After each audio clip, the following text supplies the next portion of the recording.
Something has been watching, not just us, but you too. At Paranormal M, the veil lifts, and the watchers are revealed. Subscribe and stare back into the dark. Pizza magic trick. Something paranormal was somehow a joke. This happened to me like 2 to 3 years ago. So I was 14 or 15. My parents had ordered a pizza for dinner. I'd love to go full-on details, but I can't remember if it was from Domino's or H&G, a local pizzeria. We all needed and won't give the location. It wasn't the first time we ordered from any of those two. The delivery guy came and my stepmother paid, and we left the pizza box under the TV on it. Sort of one of those tables that go under the TV.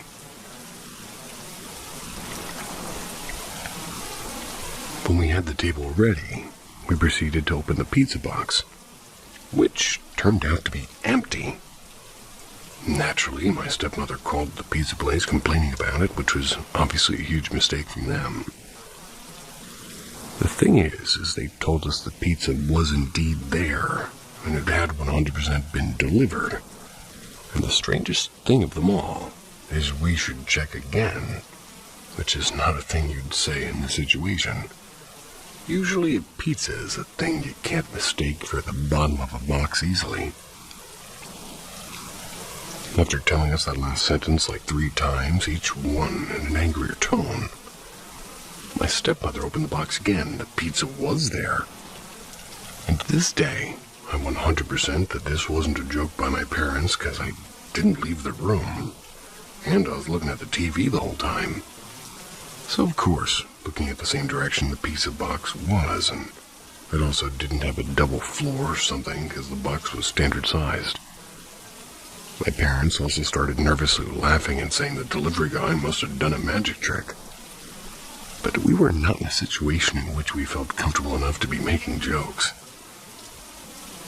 I've only told this story like twice to any real-life friends, and I still haven't gotten anything more than you're lying and making it up. I swear I'm not.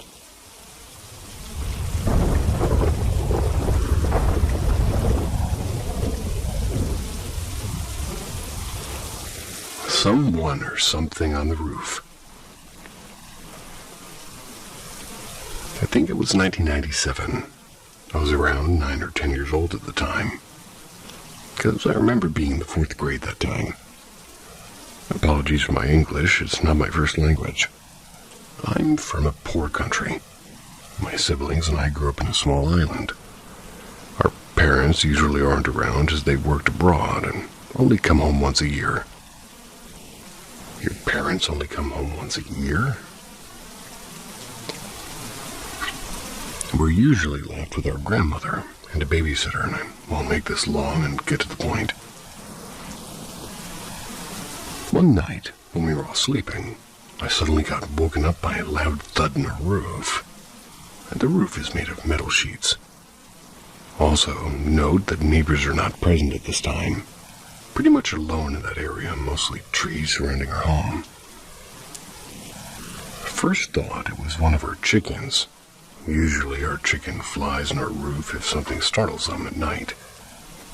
And then as soon as I hear the next thud, I know it was something big, like at least human-sized. Also, I know the distinct sound of the chicken claws when they walk on the roof. You can clearly know it was a chicken. So by this time, I'm already terrified, and I was thinking at this time maybe somebody was trying to rob us.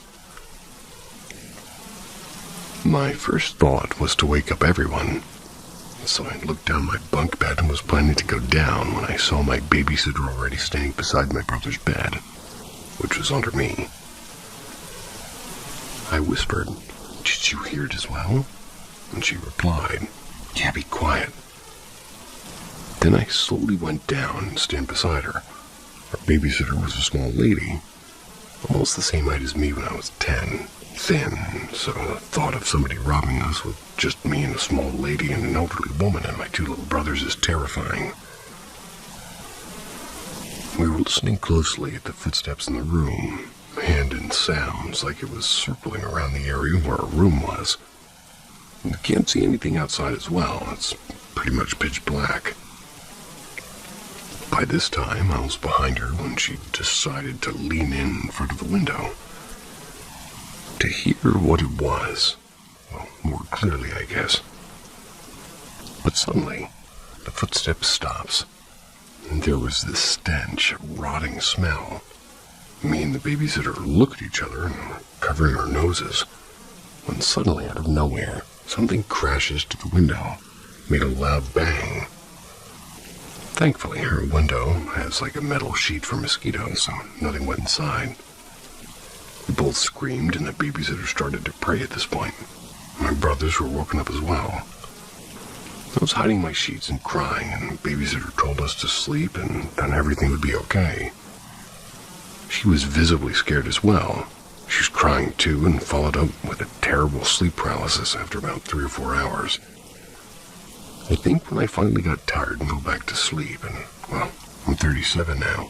I have 2 kids, and this experience still haunts me to this day. I always brought it, like, whenever me and my brother get together, I brought it up, I guess. And they remember it, but it seems it doesn't have much of an impact to them than myself.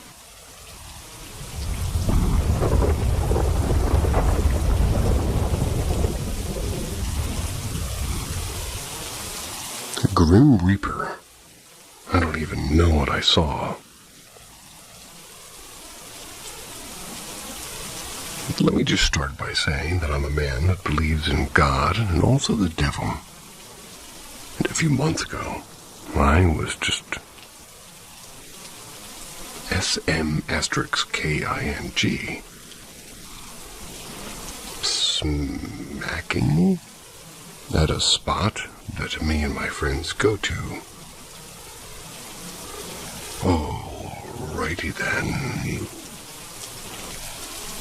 We post up and kick it, and we even took a picture for our demo there. It's kind of a staple spot, you know. No, I don't know.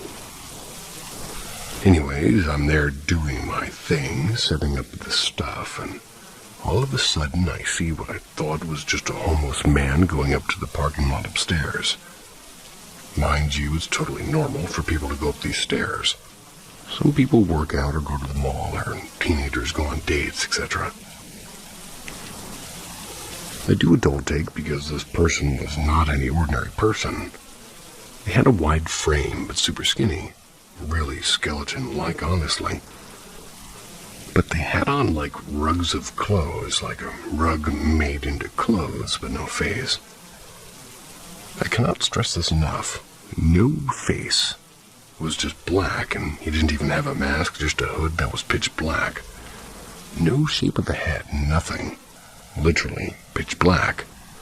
He walked up to the driver's side, front fender of my car, just started mimicking, throwing stuff over the edge of the parking lot. It looked like he was throwing breadcrumbs to pigeons over the edge of the 4th parking lot, but he had nothing in his hand. And at first I was frozen because I was trying to figure out what he was doing or what the hell was happening. Until I caught notice that it felt like he was telling me to jump off the edge. I got instantly spooked. I reversed my car and left. And every now and then I go back to that floor, but the complete opposite side because they closed that half. But I can't stop thinking, did they close that half because somebody else saw him? Or was this just a visit from some sort of a spirit? The more I think about it or try to talk about it, scary stuff happens. Or maybe I'm just paranoid. I know it's not the Weed Man. I know it's real what I saw. The Weed Man.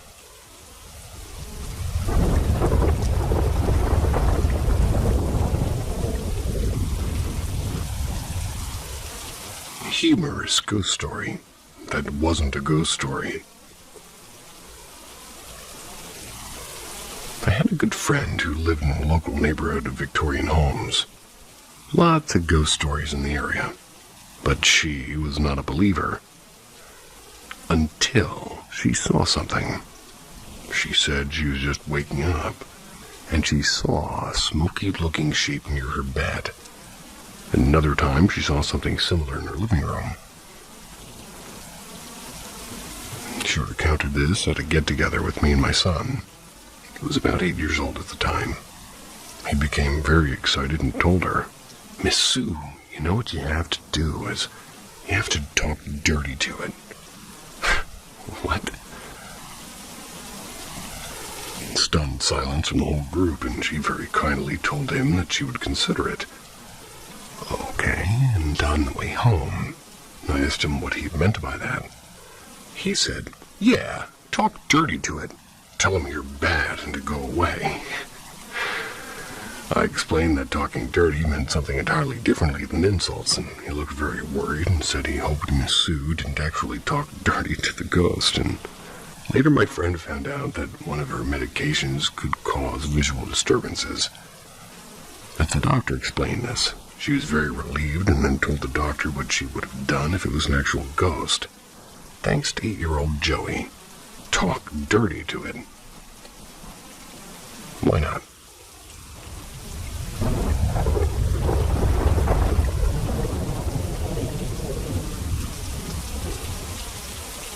Man who built my house now spiritually occupies it. In my life, I have reluctantly had random occurrences of seeing and sensing and hearing from or dreaming about people who have died. It is jarring and unwelcome.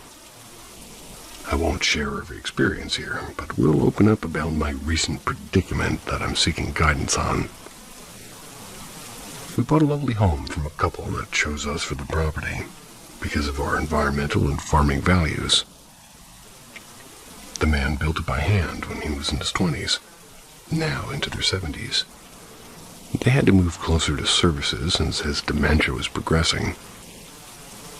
He died this February, and his wife and I had written to each other over the 5 years of living here. She invited us to the funeral so that way we could learn more about the incredible person who built her house. At the service, the wife told a story that she saw her husband from the living room a few days after his death, staring at her and looking at peace. It was very heartfelt and real to her. Recently, I have seen an occasional form in her home.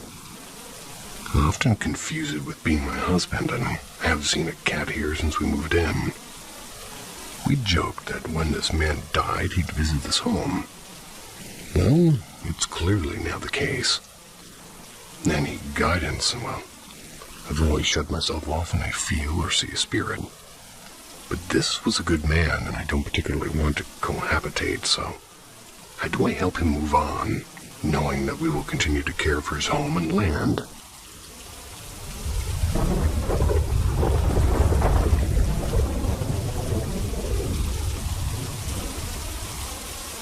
I wanted to share this story with the community.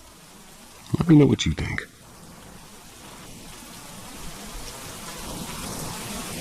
Hello, I wanted to share a story about something I experienced nearly 25 years ago. An experience I still think about to this day. I don't write often, so I apologize in advance for any mistakes.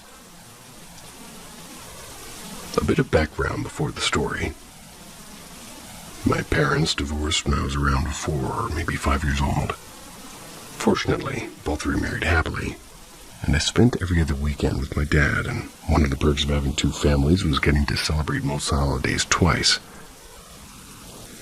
This particular story takes place during my school's Christmas break. My dad was picking me up early on Christmas Day, after I'd opened gifts at my mom's house. So they were heading to my stepmother's parents' house in Sequim, Washington. The day started off normally. Good food, drinks, gifts, and nothing out of the ordinary. After presents were opened, I made my way downstairs to watch Little Giants on VHS.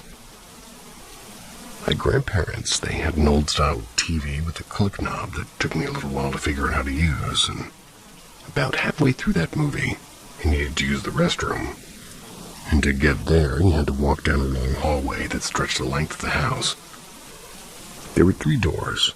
On the left was a giant boiler room, and on the right a creepy, untouched bedroom, and straight ahead an outdated bathroom. I used the bathroom, washed my hands, and turned off the sink. And as I started heading back to the couch to finish my movie, I passed the boiler room, and suddenly I heard the sink turn on full blast behind me, and I froze, and the air turned ice cold. I felt it creep up my back to the base of my skull. It felt like cold fingers were touching me. I couldn't move, and I physically could not turn around. It felt like something was behind me, something that wanted me to look. I started walking slowly back to the couch, refusing to turn my head. I sat down and pressed play on the VHS player, pretending the sink wasn't still running. A few minutes passed, maybe 2 or 3, and before I finally started to glance over my shoulder to see if it was safe, eventually I worked up the courage to go back into the bathroom. When I got inside, the sink was still blasting full force. Both the hot and cold handles were turned on to the max. Water was splashing out of the sink and all over the floor.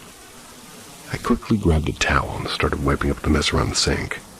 There was no way I would have left the sink on like that. I was probably 14 or 15 years old at the time and definitely knew better. After turning everything off, I went upstairs to tell my dad what had happened, and he looked at me confused and didn't say anything about it again.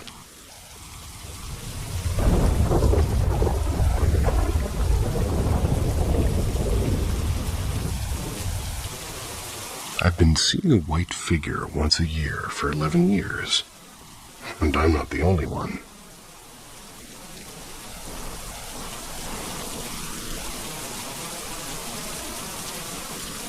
Since I was 10 years old, I've been seeing the same white figure just once a year, always in June. She never stays long, just a few seconds, and I've seen her in different places, the home, in different apartments, and even on vacation. She follows me, not the location. The first time I saw her was the same day I opened one of those creepy chain emails. Yeah, I know.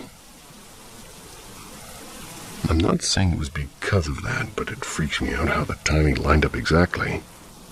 And she's always the same. A white silhouette, no facial features, no clothes. No movement, just standing there still. I've never gotten an evil feeling from her, but the fact that this has been happening for 11 years is deeply unsettling. I've moved houses multiple times, and she's always just reappearing. One year I didn't see her, but my ex-boyfriend, who doesn't believe in anything paranormal, and who I never told about her, casually told me the next morning.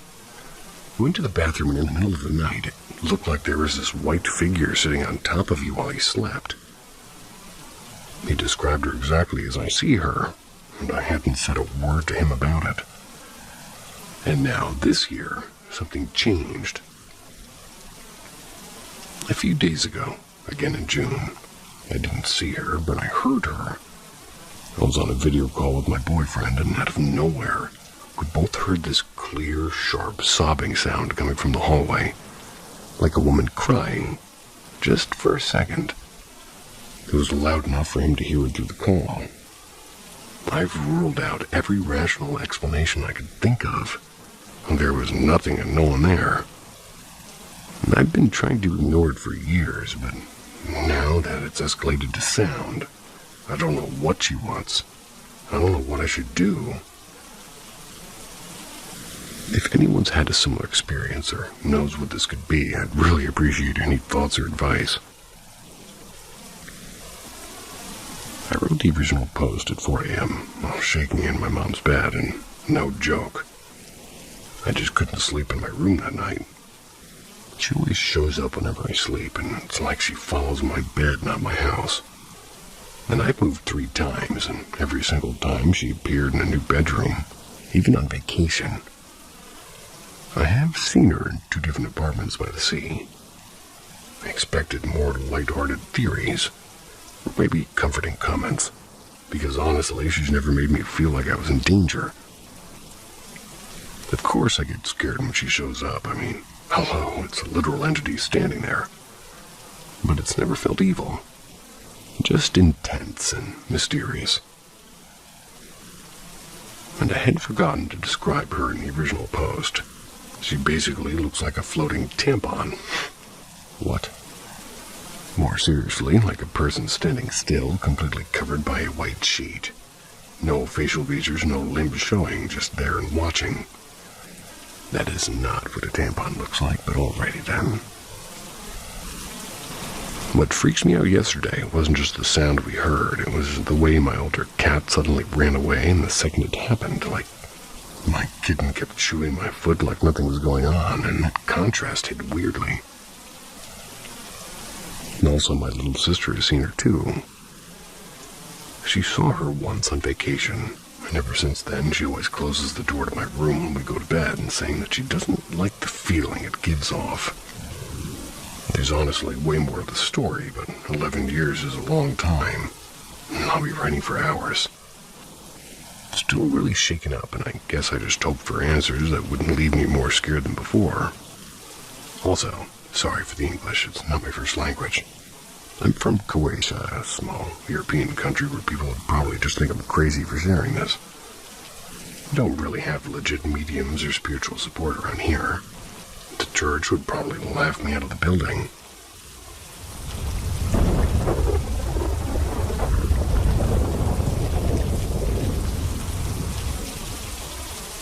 I had a weird experience, looking for others' opinions on it.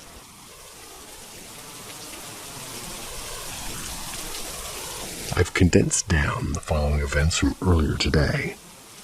It was over the span of like an hour or more, and I have screenshots of the word history from the app. I just gotta figure out how to add them.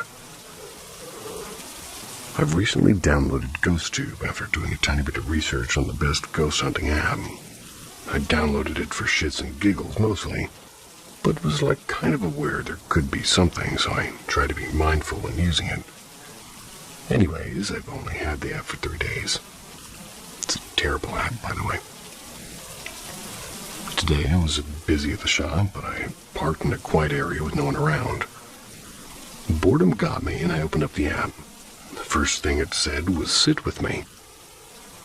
Jokingly, I say aloud, "I'm already sitting," and encourage anything there to make itself known to use the app to communicate. It says hammer, and I say something like, "Is that how you died?" There was then currently silence for quite a bit until it said, "Sit with me" again. And as I was responding to it about how I already was seated again, I hear tapping.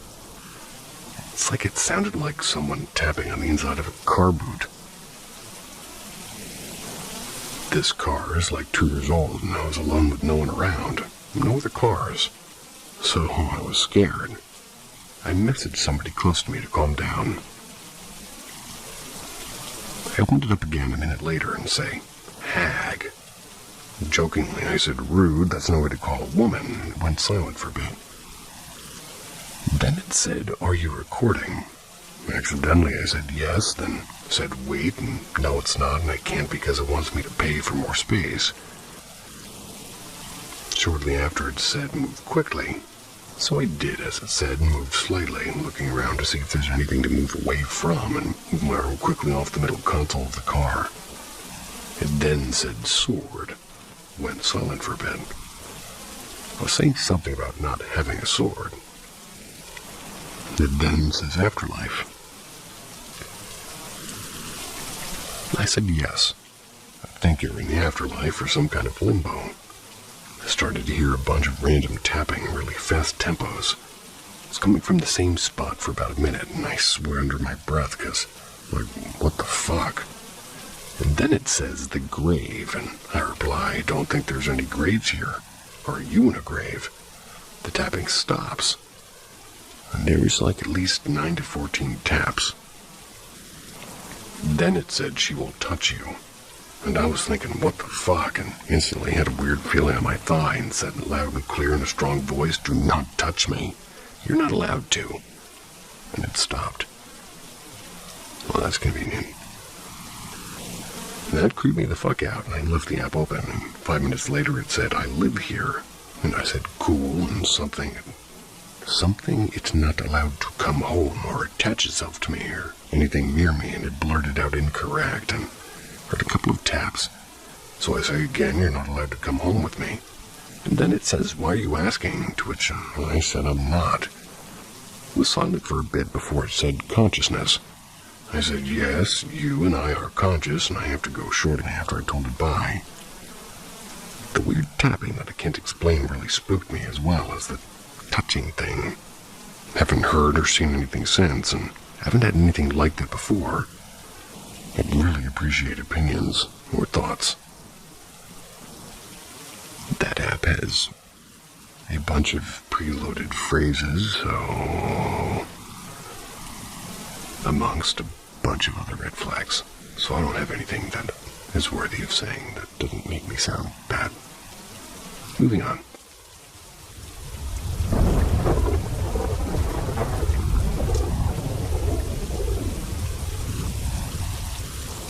Sleep paralysis and other experiences. Everyone I see has a color haze around them. I can only see it in my brain, not wholly with my eyes, if that makes sense. And I do not call them auras myself, although other people in my life do, and love to hear what color I see them as. Some people's color, like my mom's, they're static, while others change between a few colors. My brain also associates letters and numbers and words and months with like a specific, usually static color as well. If anybody wants me to talk more about that, I'd be more than happy to, in the appropriate subreddit. That being said, I never see humans as black, white, or gray. That fact plays a very important role for me in, well, a few of these instances. Here are my experiences in chronological order. 16 years old. I used to house or pet and babysit for some family friends. The house was super old, and I hated the feeling of being watched. I felt in that house from the day we helped them move in. The house was really old and made all the old house noises. The house alarm would go off in the middle of the night, as would the doors opening ding-ding that newer alarm systems do. My room and bathroom, for when I stayed there, was tucked in the back corner on the opposite side of the house from anything else. And I hated the feeling I got going back there. So I'd always sleep on the couch in the back living room, and only go back there to deal with the cat feeding and litter box things. When you first walk in the house, to your right is the front of the living room, and then further right is the dining room. To your immediate left is an exposed staircase facing the front door leading up to a bonus room that was set up to be a playroom. Then, through a threshold at the back in the front living room led to the back living room, hallway to the master bed and bath and kids' bed and bath and kitchen, and hallway to my bed and bath. Once when I was babysitting the kids, a 5-year-old female and a 6-year-old male, we were playing hide and seek. I was laying on my back on the couch in front of the living room counting. I heard the kids go upstairs to hide. When I opened my eyes, I couldn't physically move and breathing was almost impossible. Sitting on my chest was a girl about my size, 5'4" and 90 pounds, sitting crisscross applesauce on my chest, looking down like just at me, with long black stringy hair. I think the grudge meets the ring, only she was all black and misty and had no face. Then I heard the kids calling for me, and I started panicking. I couldn't move, and all I was thinking was, she's gonna kill them. She's going to kill them, and I'll have no explanation. If the demon is going to kill the kids. Then the kids started coming down the stairs to get me, and as soon as they got far enough down that I could see them, she vanished. I could move, and I could breathe again. I never let them be in a different room than me in that house ever again, and I never saw her again. But the feeling was always there, still, even well into my adulthood. 16 to 18 years old, after the girl, I started having bouts of sleep paralysis at home. It was throughout the rest of high school. They only happened if my closet doors were opened. The weird spring hinge foley ones. Things that you kind of have to close at the same time and open way too easily. Anyway, a man in a top hat, hunched over because he's too tall to stand in my closet. Black and misty. Best I can describe him as a mixture of Slender Man and Babadook, which I did not watch until years later and had a terrifying revelation the first time I did watch it. I would feel watched even with the doors closed, because the gaps were so big, but the paralysis only happened if the doors opened in the night. 19 years old. All through high school, I had this very controlling boyfriend. I was head over heels in love with him. He was a year younger than me. And on track to be a Marine, I saw him all the way through that journey up to a nasty breakup. One of his biggest rules was, I'm going to be a Marine, and that means I'll be the best. The Marines aren't allowed to smoke pot, so that means you're not allowed to smoke pot. If I ever catch you smoking pot, I'll break up with you. Once again, head over heels. Once we broke up in college, I drove out to my best friend's apartment for the weekend to do all the things I was never allowed to do with him. A friend of a friend of a friend I didn't know. They brought over some pot, and quick side note, I had a small stint where I smoked cigarettes for said boyfriend, and found out that I get addicted to things very easily, and will only chain smoke. We sat in her bathroom and I smoked about maybe 1.5 bowls in less than 3 minutes. It wasn't hitting and I didn't know what I was doing. I'll go ahead and let you all know now. What I didn't find out much later is it was indeed not pot, but K2 black magic, and I tripped. I teleported to my friend's bathroom in her childhood home. I teleported to different colors, just floating in a fetal position surrounded by each color, one of which I still can't name or describe. She had this wall-sized tapestry of an owl, and it kept talking to me. So they moved me out into the living room while they played Goat Simulator. And there it was. This was a small apartment, so she had a vertical washer and dryer combo in the common space.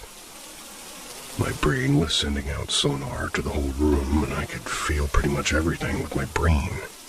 The cabinets, the crown molding, the light fixtures, and then there he was. A man, a little bit over 6 feet tall, faceless, bald, and naked with an elongated head. Balled up into a fetal position over the washer and dryer, all black and misty. Just like the girl that, well, that's what she appeared as anyways.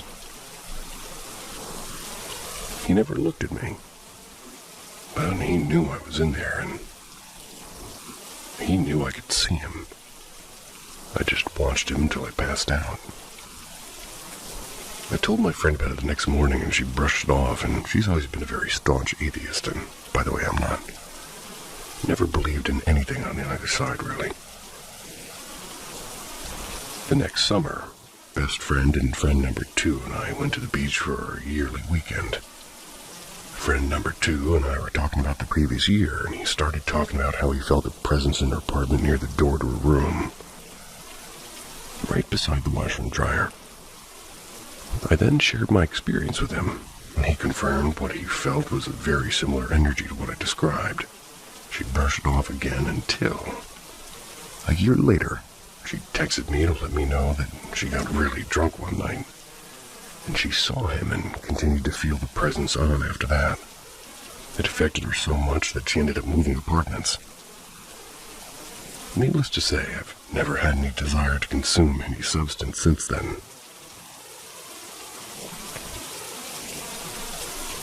At 26 years old, I had a major break from my sleep paralysis through college and the early years of my marriage. Then one night, a little over a year ago, when I was pregnant with my son, it happened again. Our bedroom is very small and can only be set up in a certain way. Because the bedroom and bathroom doors, they both open into the bedroom. When laying in bed, the bedroom door opens towards you, and the bathroom door opens away from you. Important side note, my bathroom is built on by our landlord, and it's not insulated and has no vents. So whatever temperature it is outside, it's that in my bathroom. So I have a heater that runs in there in the winter, with a red light on it. My husband was on night shift at this time, and my daughter, almost 2 years old, was in the room. Both dogs and cats were in my room as well. And somehow, my bathroom door unlatched and opened just a crack. Almost to the top of the door appears 4 abnormally long, bony, pale fingers that wrap around the edge of the door, eerily dimly lit with the red glow from the light on the heater. Then the paralysis sets in. Every so often, the finger just taps on the door in slow succession, like somebody drumming their fingers on a table, but hauntingly slow. I watched for what I think was hours. I was able to move my eyes away once, and as soon as I did, I heard the door creaking open more. When I looked back, it stopped. Fingers still there. I watched them until I think I fell asleep. 27, almost 28. There's a lot of exposition to this instance. Excuse me. I pumped and nursed for a little over a year for my son, born March 2024. I lost way too much weight and pushed myself to the brink of delusional exhaustion near the end.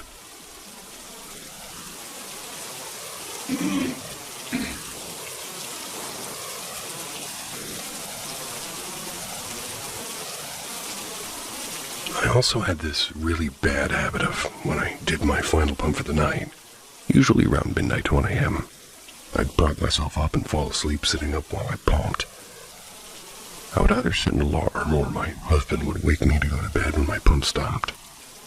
And a few months ago, I busted my eyebrow open on a kettle latch at work, and I'm a vet tech, by the way. Mild concussion. Probably could have used some stitches. But I decided to let it heal by, a scab. It ached from time to time, and one night, almost 2 weeks into my eyebrow healing, I was doing my usual final pump routine, and my husband was laying on the floor in front of me watching TV. Dead asleep, I shot awake because I felt my eyebrow rupture open and I felt blood gushing. I'm panicking, I'm trying to explain to him what's going on, and he finally gets calmed down enough to explain to me that nothing's going on. I calm down enough to finish my pump and we go to bed. Later in the night, our daughter comes running into her room and I scoop her up into my lap and rock her back to sleep. Mostly asleep myself. Then all I could hear was this constant screaming. Distant, but also very close, and all I could think to myself was, why is there another little girl in my house and why is she screaming? What's going on?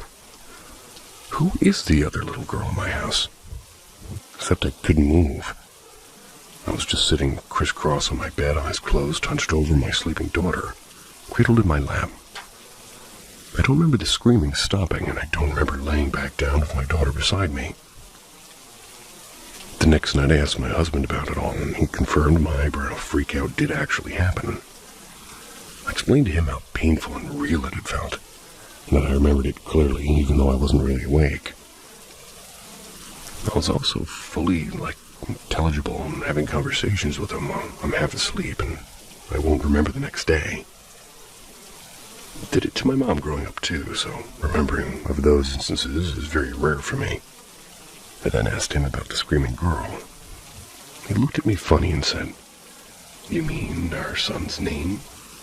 He cried for a long time when, our daughter's name woke him up. It took me forever to get him back down.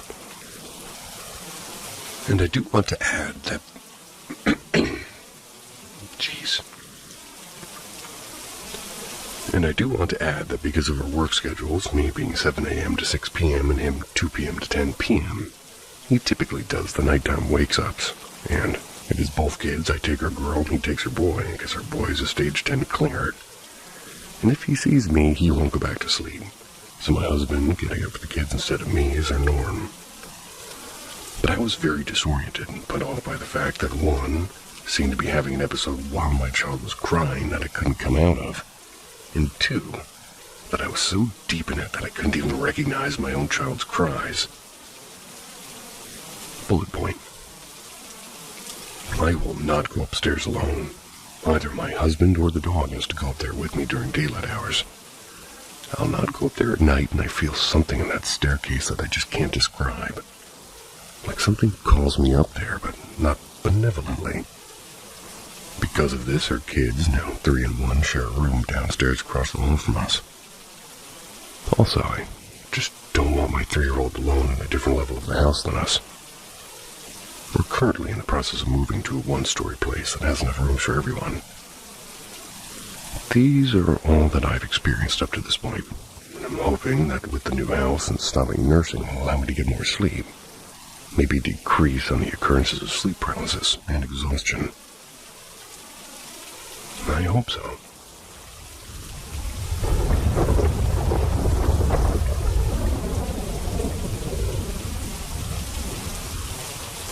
Little feet ran back and forth above my head while home alone. So I'll start by saying I was in high school when this happened. 2005 to 2006. Yeah, I'm pretty old. This happened on a weekend when I was home alone with a friend. It was me, he, and our cat. And we were all down in the basement chilling and just having some fun.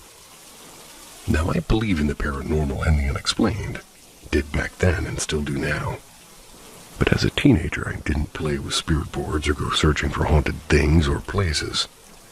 But I still had paranormal experience happen to me nonetheless. Now I'll get back to the story.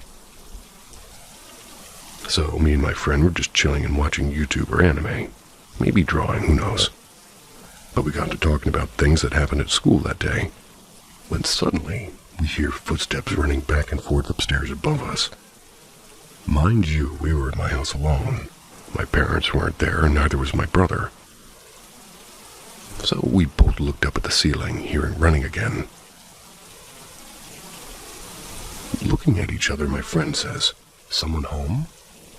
I shook my head, stating that it was just us and the cat, I think. And the cat in question was with us on my bed sleeping, by the way. Slowly, we got up, and before heading out of the room, we heard it again. So, being curious and perhaps either brave or stupid, we investigated. The running sounded like a child, like a small putter-patter of feet running back and forth, and within my parents' room. Now, their room ran the width of the house. It was big, so you could imagine how much running this ghost and creature, whatever it was doing. And as we came up the stairs, the moment we hit the top floor, it stopped. Everything went silent. And once more, we just looked at each other in confusion. "Should we?" I said, pointing at my parents' room that my friend was skeptical about. We both heard the running of children's feet back and forth in the house, so we further investigated. And of course, there wasn't anything there. Nothing to explain what we heard or what it was that was running. And also, there were no small kids in my house. My brother and I were both in high school. Well, after about 10 minutes of searching, we shrugged and decided to leave the house and head up to the gas station for some snacks. We talked about it more when we got back, but never heard the running little feet again. Didn't hear the running ever again on my own either, but it was an experience I've never forgotten. Spooky, huh?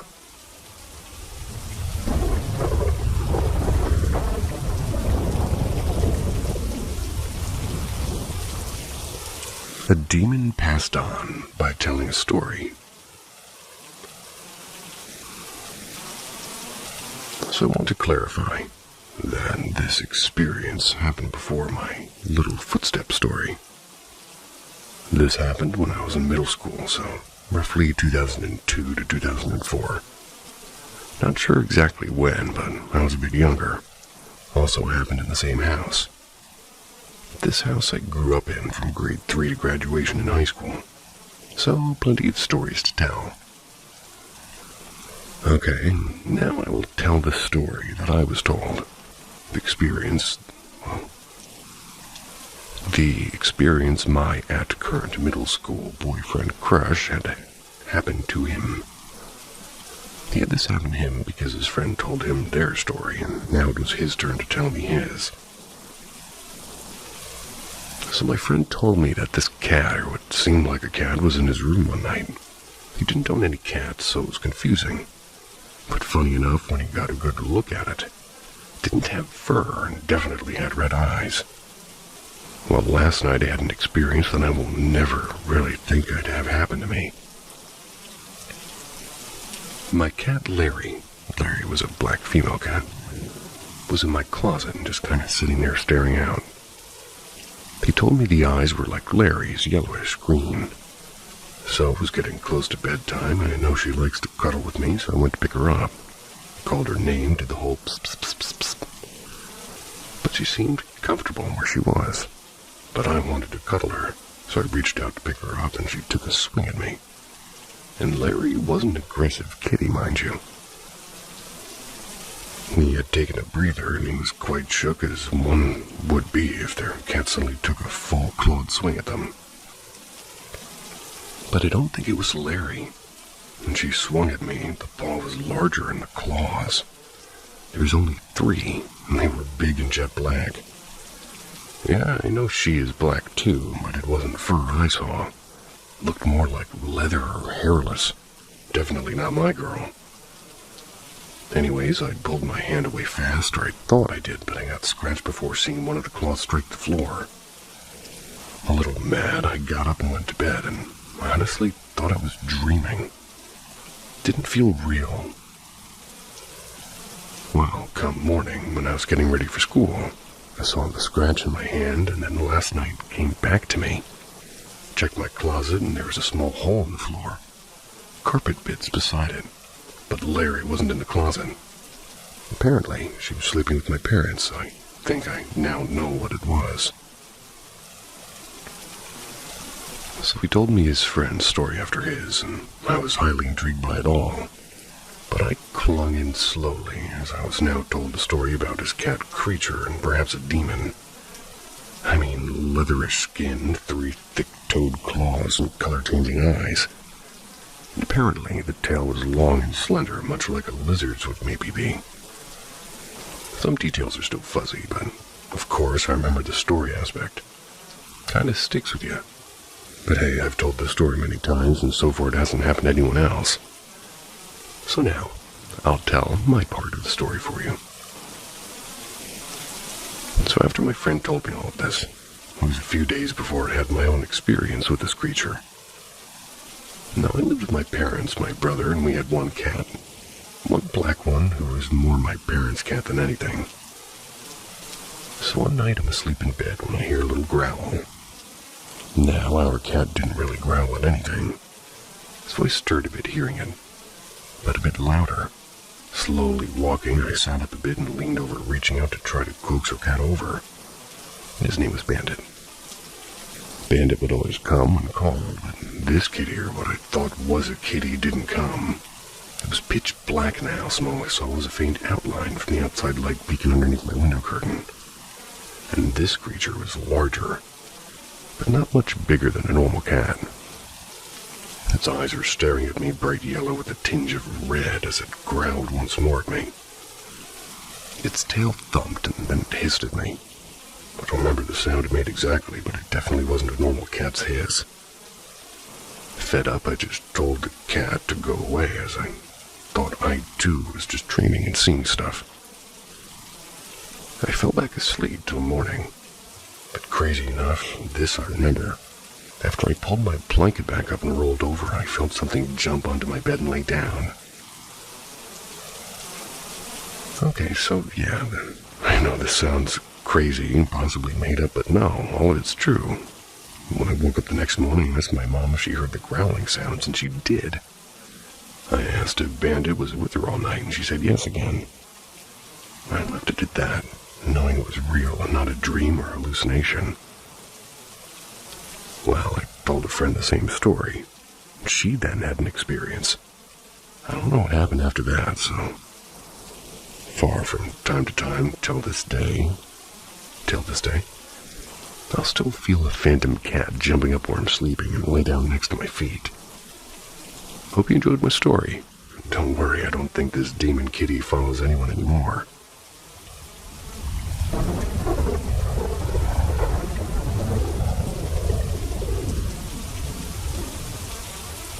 I keep being lured by something in a local abandoned church. In my local area, there's a church, long since abandoned, left to rot. I've been inside it once, years ago. It left me with reoccurring surrealist nightmares about being trapped in it with a vicious, obvious hostile force. Almost always resulting in my death before waking. Most commonly by throwing myself from the steeple. Always waking either before that end or just as the force makes contact with me physically. Since then, any time I've walked past it, I can feel something within me watching me. And more recently, any time I've been stood, just beyond its fencing, I can feel whatever it is beckoning me closer. It's hard to describe.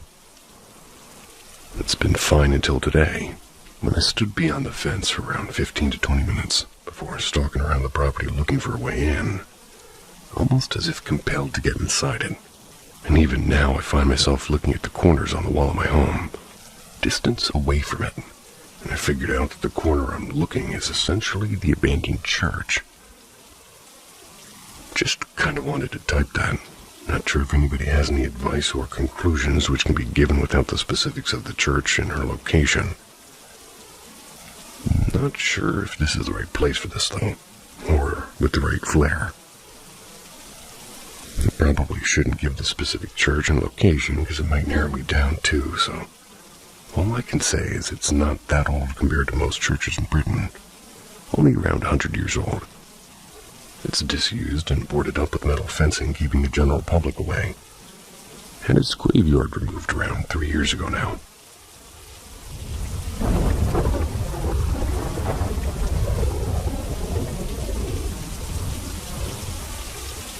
The Lost X-Files episode, and A Man in White. Paranormal encounter that shook my reality. Complete summary of my unknown X-Files episode. One evening while watching TV, I came across a very strange episode of the X-Files. This episode was presented as a special, which immediately caught my attention. What was particularly odd was that it seemed to be linked to the Twilight Zone, a crossover that never actually existed. The episode began with an aerial shot of a deserted road, surrounded only with electric pylons, filmed as if by a drone. The camera slowly advanced down the road and a man's voice began to speak. Welcome to a special episode of the X-Files, linked to the fourth dimension. Tonight you will enter another dimension, an unknown and unexplained world filled with inexplicable phenomena. This episode is unique and special, and it will only be broadcast on this channel, nowhere else. Settle in and enjoy. Tonight, welcome to the fourth dimension, in connection with the X-Files. The atmosphere was already unsettling, and this feeling of strangeness intensified. The camera then rose to reveal a small town isolated in the middle of a desert. In the next scene, Scully arrived in this deserted town. She parked in the town center and got out of her car.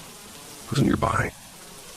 And there was another car parked as well, carrying a family. A father, a mother, a boy about 9, and a 7-year-old girl. The family seemed disturbed, especially the father who was telling his son to calm down. The family headed toward a store across from the phone booth where Scully was making a call to Mulder. During the call, Scully explained to Mulder that she had stopped in this small town for dinner and would return late that evening. Mulder talked about a recent case that they had investigated, but Scully has always remained skeptical about the paranormal conclusions. Mulder tried to convince her to be more open-minded. While on the phone, Scully noticed something odd. The family inside the store was acting strangely. She saw the father, and then in an instant he vanished. The mother then hurriedly exited the store with her children, but without the father. Intrigued, Scully cut off her conversation with Mulder and rushed toward the mother, asking her where her husband had gone. The mother, nervous, asked Scully to leave them alone, but as she placed her hands on Scully's shoulder, she suddenly whispered desperately, "Help us, please."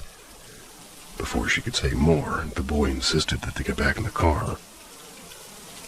Scully got into her own car and decided to follow them discreetly. After about 15 minutes of driving, Scully arrived at the family's house.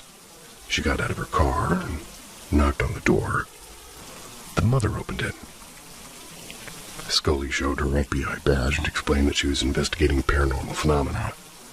The mother, frightened, replied that everything was fine, and that Scully was just an old friend, to avoid alarming her son, who was watching from the doorway. But as soon as the door closed, the mother panicked and quickly whispered to Scully that her son wasn't normal, that he had terrifying powers.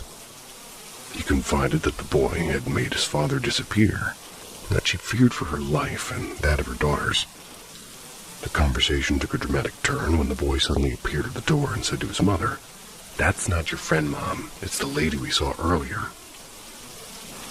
In a chilling tone, he ordered his mother to go inside the house, and instantly she obeyed as if controlled by an invisible force, while the boy added, "You lied to me. You will be punished." With a wave of his hand, he made his mother's mouth disappear, preventing her from speaking. Shocked, Scully tried to reason with the boy, but he forced her into the house. What followed was a disturbing scene. The boy's sister, concerned, asked what was happening, and furious, the boy made his little sister disappear with a snap of his fingers. The mother, in a panic, attempted to grab a weapon of some kind, probably to attack her own son, but before she could do anything, she also disappeared. Scully suddenly found herself transported to the boy's bedroom. He was sitting on his bed crying and confessing that he didn't want to hurt his family, but that he always felt rejected and unloved, and Scully tried to comfort him, explaining that his powers were extraordinary, but that he needed to use them for good. Finally, the boy stood up and opened a door that led to infinity, as if it opened to the universe itself. He stepped inside, leaving Scully alone in the room, and everything returned to normal. The house, the town, and everything around seemed restored as if nothing had happened, but the family had completely disappeared. Scully, still shaken and troubled, got back into her car, and resumed her journey, and the episode ended. Well, that certainly was a description of an episode, and I almost remember that. I'm a little bit confused, though.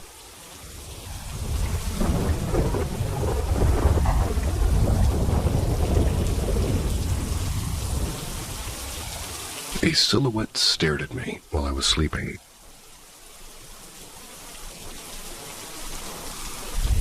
I don't know if this has ever happened to you, that you're sleeping at the house or somebody you know or a family member and have paranormal encounters. Well, once I went to the city to sleep at my uncle's house. I was with my cousin to spend the night playing board games. When night fell, we had to go to sleep. My cousin was going to sleep on the mattress on the floor, and I was going to sleep on the bed. The bedroom door was in front of the sort of right corner of the room, and you could see what was happening in the hallway at the time. I couldn't sleep that night. I had insomnia. And when it was 3 a.m. or 4 a.m., I saw a silhouette passing by the door several times. And keep in mind, the door was half open, and you could see about 5 centimeters from the door in the wall. 15 minutes later, the same entity stopped and stared at me, and there was a heavy aura and an uncomfortable silence, the kind that you make your stomach turn with. The atmosphere was depressed, and its presence was paranormal. Later, when I was trying to stare at him and stay as still as possible without realizing it, I just fell asleep. When it was morning, we were all awake in the house, but I didn't tell anybody about the story, which continues to haunt me to this day. and I'd like to know if any of you have had an event like the same or similar to this one.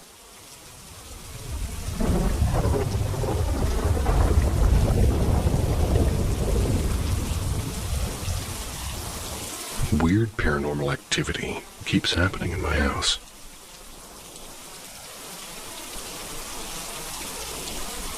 Some unusual things have been happening to me lately in my house, and I figure this might be a good place to discuss them. Let me give you a breakdown of everything. In August of last year, my grandmother passed away. It was devastating, and I've gotten better as time moved on. However, some creepy things keep happening in my house. I honestly have a difficult time trying to wrap my head around it.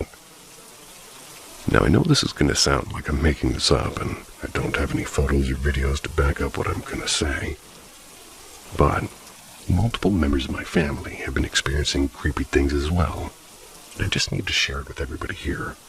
4 major events have happened to me, and I'll share them. I live in a 4-bedroom house, and there's 6 people, including me and 3 cats. And the first paranormal event happened when my siblings and I were talking to our mom about chores. And as the conversation was starting to become more argumentative, our Alexa, out of nowhere, started playing Baby Shark, which was strange since nobody in our conversation said any words, at least anything similar to the song that was playing. Also, what makes it more interesting is the fact that my grandmother used to play Baby Shark all the time for my baby cousin, either on her phone or the Alexa. It makes me believe that my grandma played that song to prevent an argument that was about to happen. The second event that happened was when I was working on my computer. I was completing college assignments, and I was at my desk in the living room, and as soon as I was finished writing a paragraph, I looked up and saw my back door randomly open. I know that door was closed because 10 minutes before it opened, my dad fully closed the door shut when he was bringing in laundry. My mom was also there. The third event happened when I was home alone. I got back from watching Goodfellas. I was at a friend's house. My family left to help my aunt prepare for her upcoming pregnancy. I was sitting at my desk watching some YouTube until I thought I heard something coming from the dining room. As soon as I looked over, the chair from my kitchen table was pulled out right in front of me. It wasn't any of my cats because one was sleeping on the couch and the other 2 were put away. And finally, the creepiest event is the kitchen light.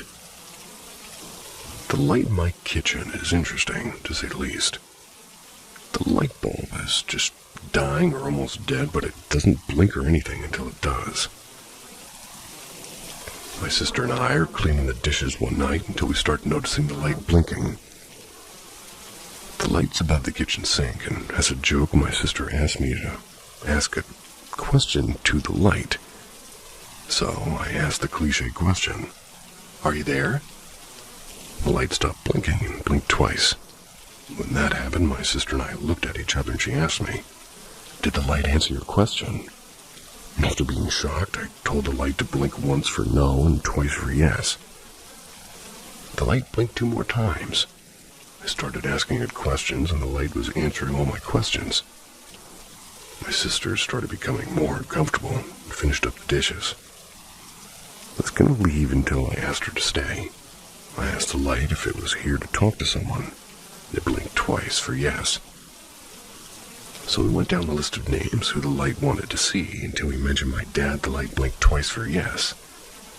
My sister decided enough was enough. Went to bed.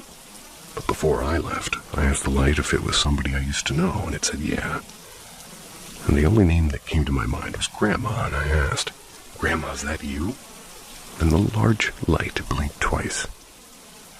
Now I don't know what I should do, whether I should ignore all of this or try something to do about it. But now what worries me is that if it's my grandma, like is she trying to communicate from beyond this world, or is it something more sinister?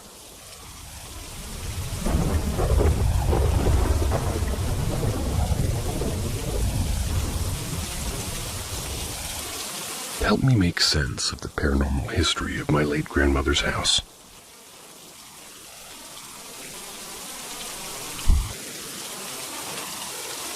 So without further ado, Whether you're looking for a ghost story or looking to debunk some stuff, I'll start my account. I am a 20-year-old male, and this all started before I was born. I'll do my best to state the order of events chronologically. But these stories all come from different people in my family, so it might be a bit messy. My grandma's owned a trailer in Broomfield, Colorado for nearly 40 years. My father, his 2 brothers, and his 2 sisters grew up in this house. And me and my father also lived in this house with my grandma and grandpa later down the road. I'll give each story an account, a name, and an approximate date, as well as say who told me the story. 1985, Three-Fingered Lady. This one comes from my grandma, and at a separate point in time, my dad as well. My eldest uncle Ryan, when he was young, was just about 10 or 11. Had just got his own room, and he would tell my grandma about a three-fingered lady in his closet that would talk to him at night. One night, my grandma heard banging on her door in the middle of the night and screaming. Opening the door, she found Ryan, who was screaming and crying with blood coming out of his leg. He told her the three-fingered lady tried to drag me into the bed, tried to take me to hell. After that night, they never heard about her again. Well, that's good. This one, at least, is a kind of distant layer of truth to it, because after his passing in the hospital 30 years later, I saw a scar in his leg and 3 lines going down to his calf. 1990. My favorite year. I opened the door. This one comes from my grandpa. My grandma was a nurse, so she used to get home really late. And one night, my grandpa woke up to the doorknob on his bedroom door jiggling. He could hear my grandma saying, "John, let me in, the door's stuck." But when he opened it, my grandma wasn't on the other side. He looked down the hallway and didn't see my grandma anywhere. Coming back to bed, he said that my grandma was asleep next to him already. Year 2000. The Man in the Corner. This one also comes from my grandpa and my great-uncle Rick. It was late night, and Rick and John, my grandpa, were up late watching cable. John went to grab a beer, Rick went to take a piss, and on his way down the hallway after pissing, Rick passed who he thought was his grandpa, standing in the hall. He said, "The fuck are you doing, John?"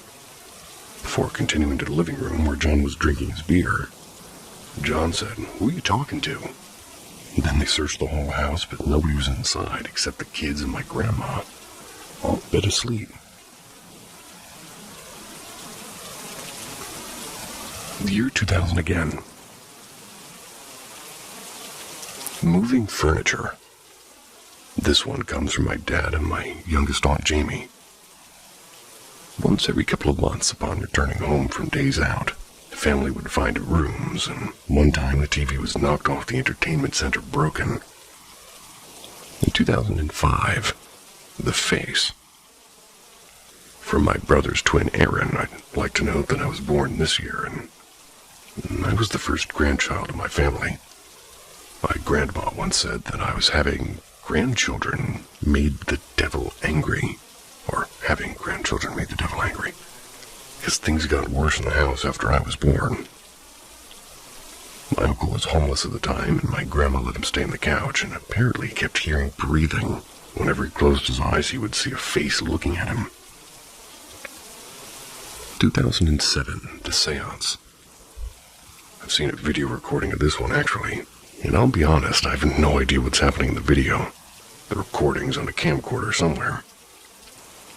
My whole family decided to do a seance where they read the Bible and try to get rid of the demon in the house. In the video, you can see my family reading the Bible into a dark room, and I swear to God, you can hear growling come from the video. It's really weird, but maybe one of my family members made the noise, I don't know. A plate fell off a shelf in the video and breaks as well. 2007 and onward. Crosses fall off walls, people see things out of the corner of their eyes. People feel like stuff is clinging to their backs. Things move slightly and stuff breaks randomly. Then my own personal experience. I've never seen anything overtly sinister happen in this house, but something strange has happened to me, and I rarely dream, almost never. When I do, it's always good. But there has never ever been a night that I stayed in that house that I didn't have a nightmare. They started when I was about 6. From then on, they only came back when I slept in that house. Also, I fully believed, and my family believes, that that house is haunted. Since I was a baby, I've been taught that, well, honesty is a core value, and my father's #1 peeve is when, well, pretty much when I lie. I can't see my family lying about this stuff and keeping a lie up for decades, even though bad fallouts and arguments and everybody agreed that house was evil. I'm making that post because my grandma passed recently, and in her final hour she told us to take her somewhere else. She didn't want to die in that house. She refused. That's strange, but I'm sure it can be explained. If you have any questions or theories, please tell me. I want everything to be finally debunked. If you have nothing, enjoy the stories, I guess. See ya.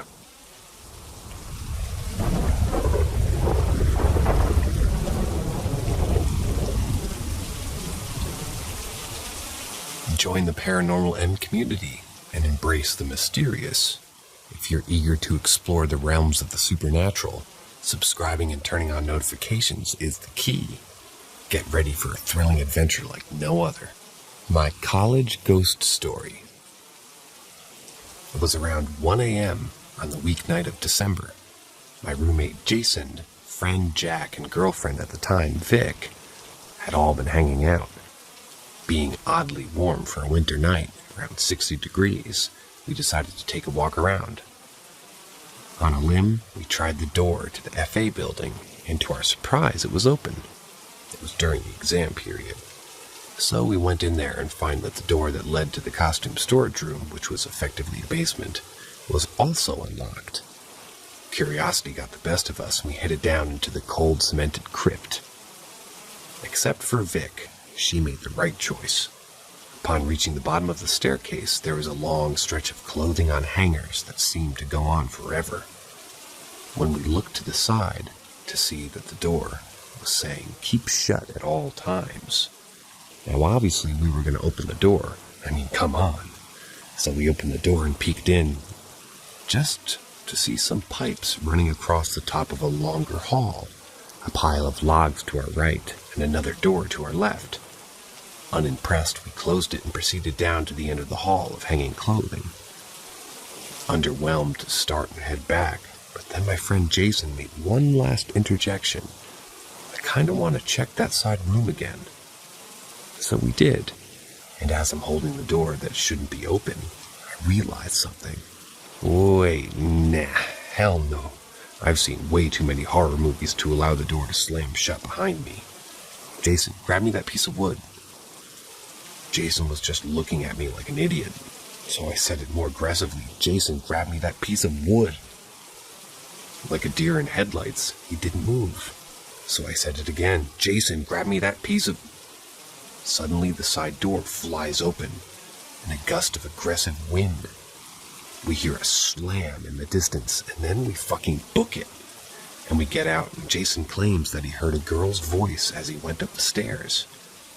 Eager to share our findings with the group, we did just that, and returned the next night with a larger group. Scared as I was, I had my doubts about what happened and wanted to see if I could debunk this phenomenon. I checked the side door that flew open to realize that it didn't have a hatch that fully closed. So that was that. It was most likely just a draft coming from the wide open stage above that caused the door to open. I returned with relief, but was also kind of let down. I thought, wouldn't it be nice to have a ghost story of my own? Well, it turns out I would get exactly what I wished for. The next day I was on aid duty for my best friend and roommate Bryce. He's physically disabled, so he needs somebody to help him with everyday tasks. And we were chilling in his room after we had just told his dad about my adventure. Mid-conversation, we hear a faint 3-toned whistle. "Did you hear that?" Bryce asked. I assured him it was nothing but a bird or a gust of wind, but then it happened again. Bryce insisted that we get out of his room and head into the living room. I wasn't convinced it was anything out of the ordinary, but I didn't want him to be tweaking, so we did just that. We set up our computers and headphones and just got started on the work that we had been procrastinating about. I could tell Bryce was pissed at me, so I figured I should just keep my mouth shut and continue doing my work. The three-toned whistle returned right in my ear. I played back my music to double-check. Only percussion. Reluctantly, I informed Bryce, to which he responded with full curiosity against his better judgment. Okay, that's it. If you're here, fucking whistle. 3, 2, 1. The three-toned whistle returned as if it was in the room with us. We booked it out of her dorm to the lobby. Soon our other roommate returned, confirming that it was not in his room. We knocked on neighbors' doors to test how well the whistle could travel. It wasn't audible. I have no explanation for what happened. The whistle happened a few more times that night, but never again after. I'm fairly certain I brought something back from the night prior, but I'm not sure what it could have been trying to tell me.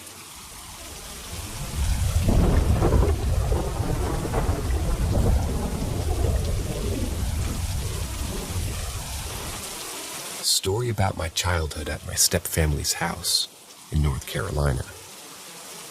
I live in New York with my mom while my dad moved to North Carolina with his new wife, and the house that they live in is supposedly haunted by spirits that follow my oldest stepbrother. Now, lucky me, I've never actually seen these spirits with my eyes, but I have felt and heard them. I visit each summer, and a situation I even wanted to talk to you all about was this one time where me and my stepbrother, Ellie, were home alone while my other stepbro named Gabriel was at school. It was midday and sunny out when I decided to go upstairs and grab my PS Vita. But as I was walking up the stairs, I heard something from the attic. It sounded like Gabriel screaming, saying, Ellie, help me. And I froze and had never been that scared in my life. Something kept me from even talking to another, since the scream was coming from directly above me. I looked down at Ellie, who was under the stairs on the couch watching TV, and asked if he had heard Gabriel. He said, fuck that, bro. And just started running out of the house, and I followed him like the brave hero I am. But no joke, that was by far the most I've ever felt fear in my life. Whatever was talking to us, or I guess talking to Ellie, sounded evil, even though it was talking in Gabriel's voice. The school they went to was about an hour bus ride, so Gabriel didn't get home until 4:30ish. And of course we told him about it, and he thought that we were all crazy, but I would see him run to the bathroom at night sometimes. But anyways, the most I've ever seen up until that point was a door closing on its own while we were playing Smash or something on a 3DS. And another time at night, I felt a blanket pulled or tugged off me, but this time was different. That voice, hearing that desperation in its voice yelling for us, still sends chills down my spine. If any of you ever heard of these stories, or things like it, what would be, maybe mine look kind of lame in comparison, especially my oldest stepbrother.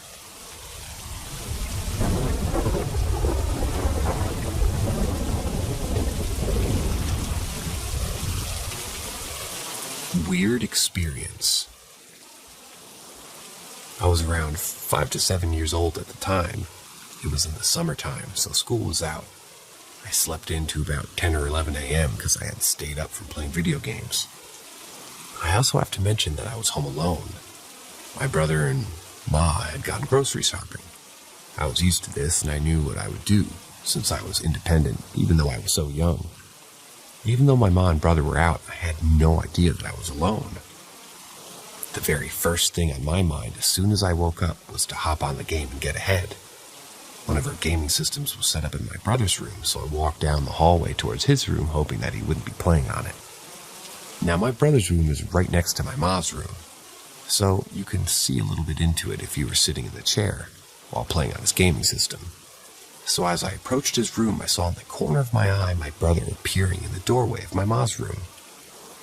I didn't really full-on look at him because I was walking fast and all I had in my mind was wanting to play this game.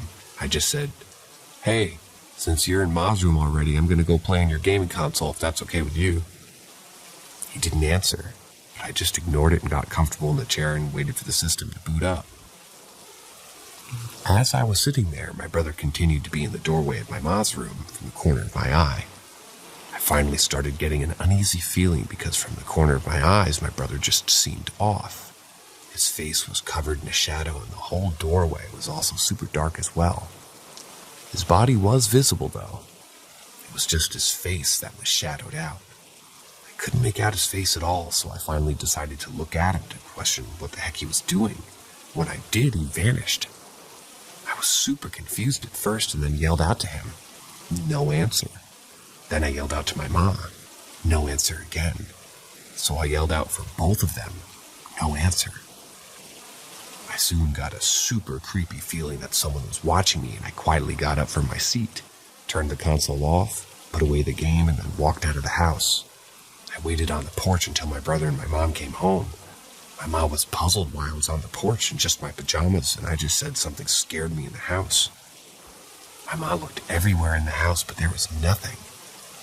I will admit the house did give me the creeps at times, and that's the only moment where I can't fully explain what I experienced. Just wanted to share this because everyone I've told this to finds it interesting that a skeptic like me also might have experienced something. Also, further context of the house. Apparently a little girl had died in that house. There isn't anything about that little boy that maybe possibly passed away in my old house. So I really don't know what I saw.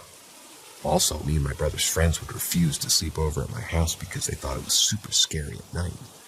But this happened during the day, so I really can't explain it besides my wild imagination of my mind when I was 5 or 7 years old.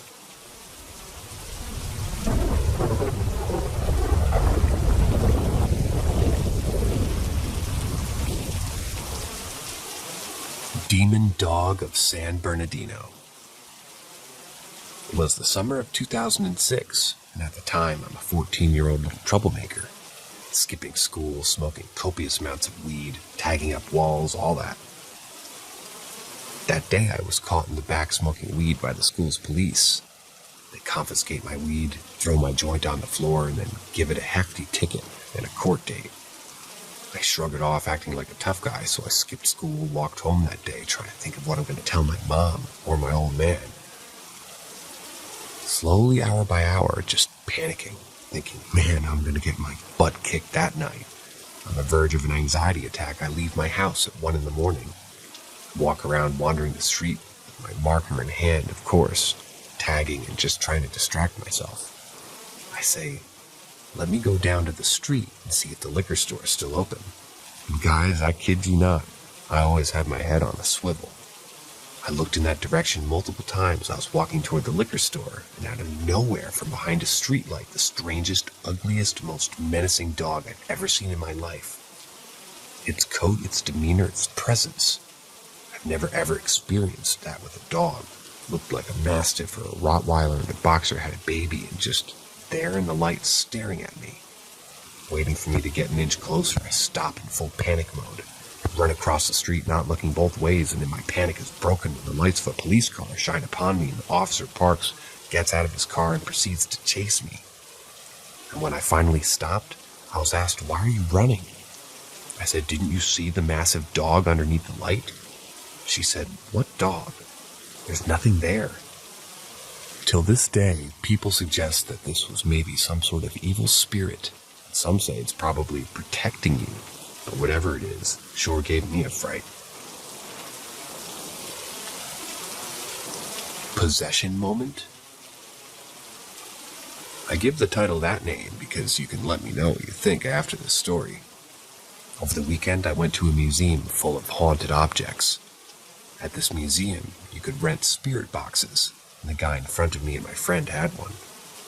So while we were downstairs in the basement of the museum, with their most haunted objects, we went into this room with a doll chained up. You had to ask permission to see the doll before entering, and I missed the sign. I instantly felt nauseous and my vision was super weird and blurry. All of a sudden the guy's spirit box said something and it said, Paige? What does that mean? And I was like, my name is Paige. My friend and I left right away because I didn't feel right at all. I had a very similar experience with the real-life Annabelle 2 years ago. There wasn't a spirit box there. It said my name during that time.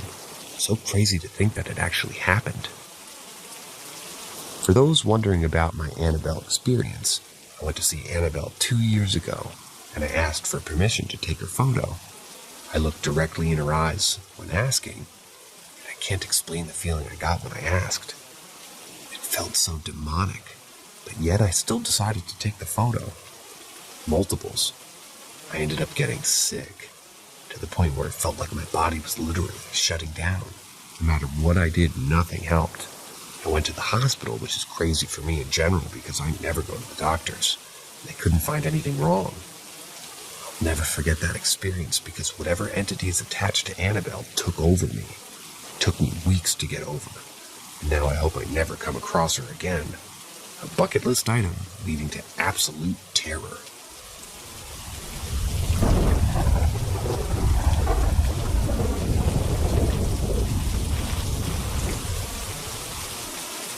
Floating specter on my local park.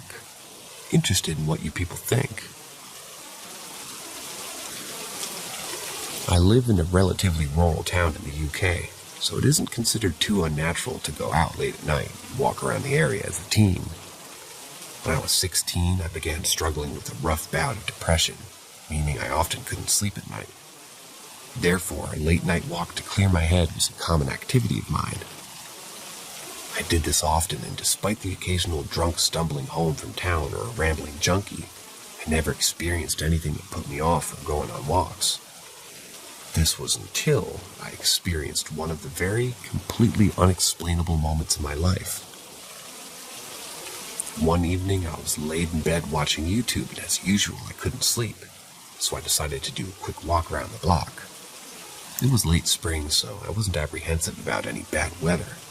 I planned to walk around the area and finish the walk by going through the park at the top of the street. For context, the park has an alley-like entrance at the top of my street, and then another entrance on the other side that connects to the main road. I did my usual walk through the suburbs. Nothing unusual happened, of course. And as usual, I ended up at this top entrance by the main road. I walked down the path at the roadside entrance, opening out to the park's big field. The park was completely pitch black. The only light was sort of from the entrance of the alleyway, up at the top of the park. As I looked across the park toward the alleyway, I noticed underneath the lamplight stood a thin black silhouette, moving side to side in an unnatural floating swaying motion. I stood there frozen in absolute terror, and anyone who's ever felt that type of impending danger or fear will know the paralyzing feeling you get in that situation. Focusing my eyes on it, I noticed it slowly sloping toward me, still doing this floaty swaying motion. The only thing I compare the movement to is the scene in that first Harry Potter movie, in which Harry encounters a hooded figure drinking unicorn's blood that almost slinks towards him like a snake. I must have stared at it for 10 minutes, unable to move before I got the courage to slowly back out of the park. All the while not breaking eye contact, mind you. I then decided to take a lit-up the suburbs route home. I now go to university in Liverpool, yet when I come home for summer, I never go on late-night walks anymore. But I am interested in what people could think it could have been, as I've never seen anything like it since. I'm completely against the idea of it being a person at all, as the motion simply wasn't human. Whether it was an animal casting a strange shadow under the light, or maybe even the shadow of a bush of maybe discarded trash, this moment still creeps me out to this day.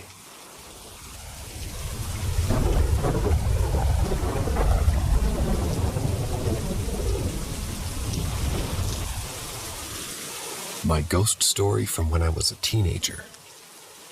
So I was around 17 or 18 at the time, and I slept in the basement of a house I grew up in.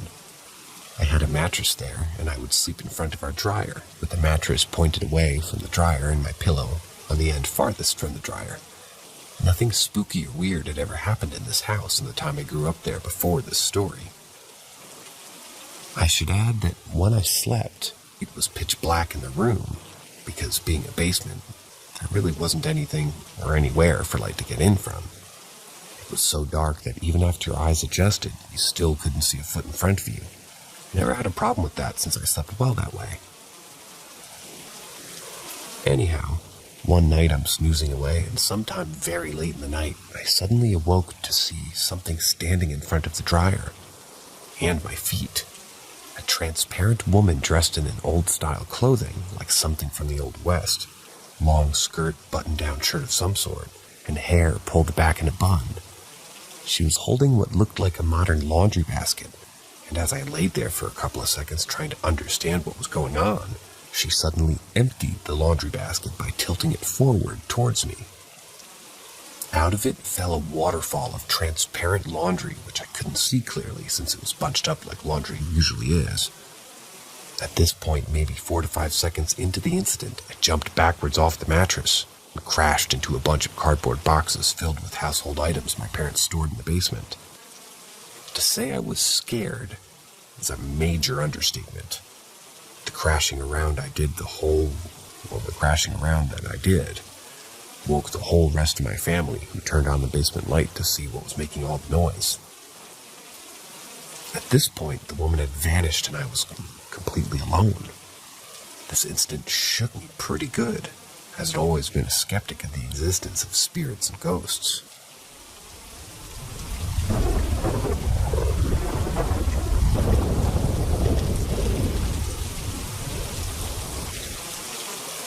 An Airbnb experience I'll never forget. The city has been suffocating me. The constant noise, the never-ending hustle, and the relentless pressure. They were all taking a toll on my mental health. I was just 32, and I felt decades older, so I decided to escape to a place where silence was the loudest noise, where the pace of life was dictated by the rising and setting of the sun. I found a quaint little Airbnb in the countryside, an idyllic log cabin surrounded by acres of dense woods, far away from the maddening crowd. To be honest, it seemed like a dream, but little did I know it was a nightmare in disguise. Upon my arrival, the cabin appeared as charming as the pictures, rustic, isolated, and peaceful. But as the sun began to set, the cabin started revealing its true colors. At first, it was the little things, the way the wooden floor creaked under my feet, even when I was standing still. The peculiar smell that lingered in the air, sweet yet metallic. The way the wind howled through the trees, almost like a mournful cry. Then I started noticing the oddities. The mirrors in the cabin didn't reflect my image correctly. The reflection was always slightly delayed, as if it were another person mimicking my movements. The paintings on the walls seemed to shift when I looked away, their subjects twisting into grotesque figures. As the night fell, I heard whispers, soft, eerie whispers that seemed to come from the walls themselves. They spoke of sorrow, of loss, and of something darker that I dared not contemplate. Then came the figure. Every night at the stroke of midnight, I could see it in the window, a silhouette standing in the woods, watching. It was always there, unmoving, just watching. Despite the terror that gripped me, I couldn't bring myself to leave. It was as if the cabinet had ensnared me in its eerie charm. Every day I would tell myself, oh my God, I'm leaving tomorrow. But when tomorrow came, I found myself drawn further into the mystery of the cabin. What is this place? What secrets does it hold? Why does it not let me go? The questions consumed me, fueling my curiosity and fear in equal measure. But I was determined to uncover the truth or be consumed by it. Days turned into weeks. I found myself weirdly drawn deeper into the hypnotic rhythm of the cabin. The whispers grew louder, the figure in the woods seemed closer, and the cabin's oddities became more pronounced. One day I found a trap door under a worn-out rug. It led to a basement I hadn't known existed. The air was damp, filled with the scent of old earth and something else. The smell that made my stomach churn. It was the same sweet yet metallic smell I'd noticed when I first arrived. In the dim light, I could see something etched into the stone walls. Symbols, old and unfamiliar, crisscrossed the surface in a pattern that made my head spin. The same symbols were carved into a wooden pedestal at the center of the room, upon which sat an old leather-bound book.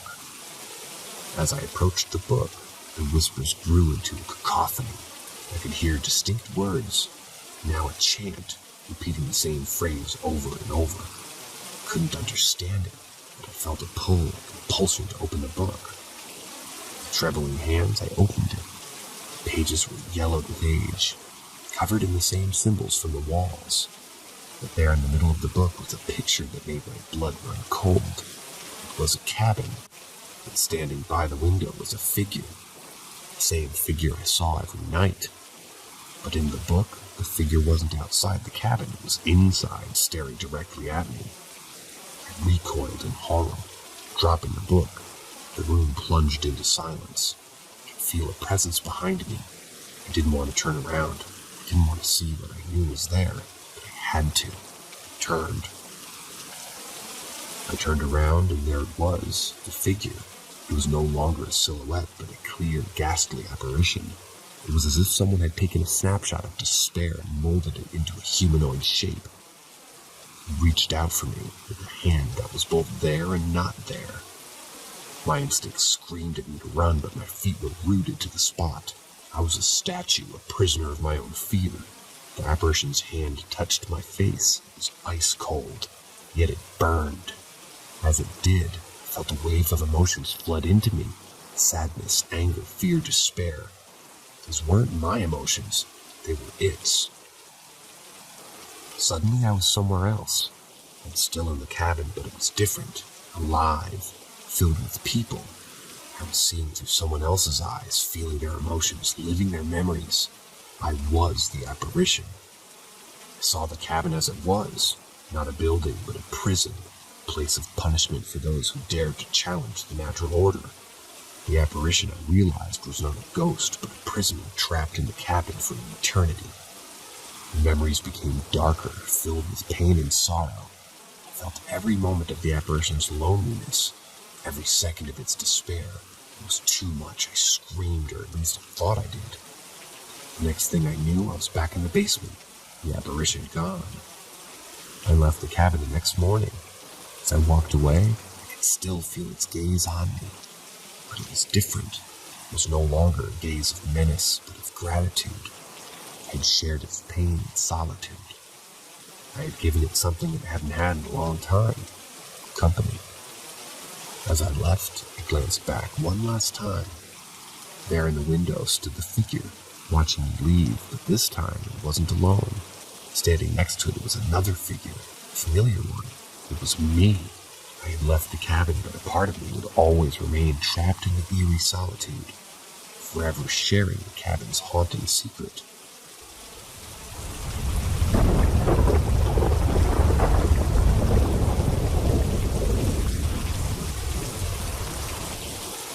A girl from school is in a cult, and I slept at her place. It was creepy. I'm gonna call this girl Lily for now. She was in my class, and I was her only friend. I'm a pagan, and I respect everybody's beliefs. She told me she's Christian, and of course, I didn't have a problem with it, since before I converted, I was Christian too. But at this point, I had no idea that she was in fact a Christian cult that believes that there are a salve to God and to take orders from him. Or I believe they meant slave. From him, I made some research about this cult and found out that they in fact think God is actively talking to them in their head, and that they're just like robots fulfilling his wishes. Anyways, back to the story. She invited me to her birthday party to sleep over, and she lived about 2 hours away from me by bus. As soon as I arrived, I already had a weird feeling, but I brushed it off and ignored it. They had a huge Jesus hanging on their walls outside of the house. The statue was about 5 meters big, and when I entered the house, the first thing I saw was a huge altar, but But that didn't bother me since I have an altar too. For my own work, as I said, I'm a pagan and I'm very open to everything. The afternoon went very well. I was talking with their family, which were very nice people, until we started to eat. They started praying to God and I didn't, since I'm not Christian. When they realized I wasn't praying with them, they forced me to do so. So I did, since I didn't want to come off as rude, and at this point I was already scared and felt very uncomfortable in this house. We went to bed, and in her room she had a glass wall with a glass door which led to the balcony. I really did try to sleep, but I kept waking up hearing weird noises, almost like footsteps on the roof. I went outside the balcony because I thought it was maybe me being stupid. I looked down and I swear there was something behind the tree. I saw it moving. It was a shadow. At this point, I just wanted to go home, but there were no buses driving at night, so I had to stay there. This night was an absolute nightmare. After 10 minutes of staying outside the balcony, I saw her. A witch. Like a pastor outside doing some weird shit. I didn't even know what it was, but as soon as he saw me, he told me to immediately go inside, so I did. Absolutely scared, I drew a protection rune on my arm, which really hurt on my skin. I could still see the injury when I tried to go to bed again. I saw that shadow on the fucking balcony. Lily's still asleep. The DOS came in the room, and as soon as he entered, the shadow was gone, but he had this weird energy around him. We had this conversation, why I shouldn't go in the balcony. It's cold, it's dark. I should be asleep. It was summer and it really wasn't cold though. I stayed awake for the rest of the night after that. I broke contact with Lily. But since that happened, I keep waking up to scratches on my arm.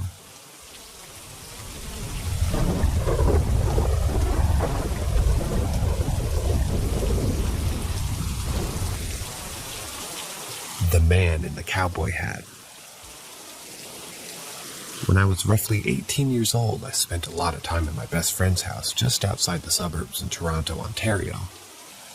One night, a group of us was heading out to the bar. There were about 5 of us in total. We were all in the house together before heading out. My best friend and I had been there most of the day. No one else in the house but us. At around 10 p.m., we all headed out to the car and piled into a Pontiac Sunfire. I was in the passenger seat, my girlfriend was driving, and 3 people were in the back seat. The front of the house was mostly windows, including some blurred glass on the door and very few places without glass of some kind. As we were backing out, I looked up and watched a dark, featureless man in what looked to be a cowboy hat walk from the left out of the house, coming from where the stairs to the basement were to the front door, only to disappear before the window to the den. There was maybe 4 feet of wall before the next window, and he was just gone. At first I was stunned, but I managed to say, "Did anyone else see?" Without missing a beat, the girl sitting in the middle seat behind me said, "The man in the cowboy hat." I was amazed when someone else used the expression, "Looks like you've seen a ghost." That was the look on her face, like a mixture of fear and excitement, just enough to make you nauseous. My best friend seemed less surprised. It was a family house and the property going back for generations. There was a chandelier above the basement stairs that his father told us dated back a few hundred years and was converted to electricity a long time ago.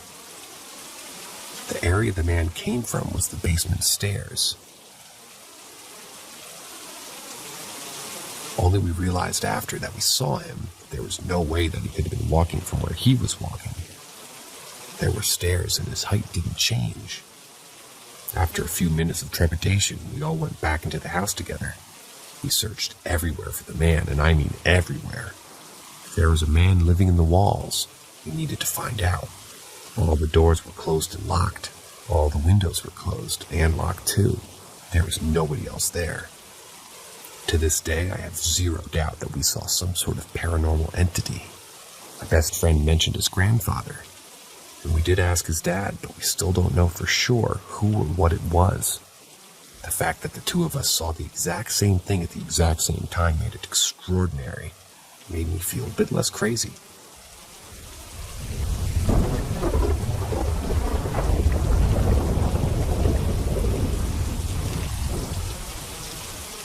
The Man in the Cowboy Hat.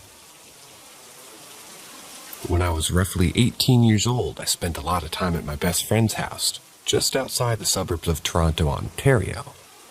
One night, a group of us was heading out to the bar. There was 5 of us in total, and we were all in the house together before heading out. My best friend and I had been there most of the day, and no one else was in the house but us. At around 10 p.m., we all headed out to the car and piled into a Pontiac Sunfire. I was in the passenger seat, my girlfriend was driving, and 3 people were in the back seat. The front of the house was mostly windows, including some blurred glass on the door and a very few places without glass of some kind.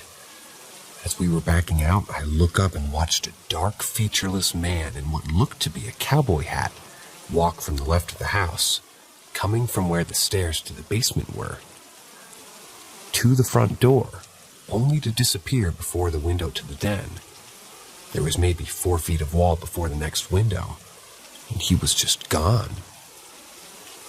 At first I was stunned, but I managed to say, "Did anyone else see?" Without missing a beat, the girl sitting in the middle seat behind me said, "The man in the cowboy hat." I was amazed when someone used the expression, "Looks like you've seen a ghost." That was the look on her face, like a mixture of fear and excitement, just enough to make you nauseous. My best friend seemed less surprised. It was a family house and the property going back for generations. There was a chandelier above the basement stairs that his father told us dated back a few hundred years, and it was converted to electricity a long time ago. The area the man came from was the basement stairs, only we realized after that we saw him that there was no way that he could have been walking from where he was walking from. There were stairs and his height didn't change. After a few minutes of trepidation, we all went back into the house together. We searched everywhere for the man, and I mean everywhere. If there was a man living in the walls, we needed to find out. All the doors were closed and locked. All the windows were closed and locked, and there was nobody else there. Till this day, I have zero doubt that we saw some sort of paranormal entity. My best friend mentioned his grandfather, and we asked his dad, but we still didn't know for sure who or what it was. The fact that the 2 of us saw the exact same thing at the exact same time made it extraordinary and made me feel a bit less crazy.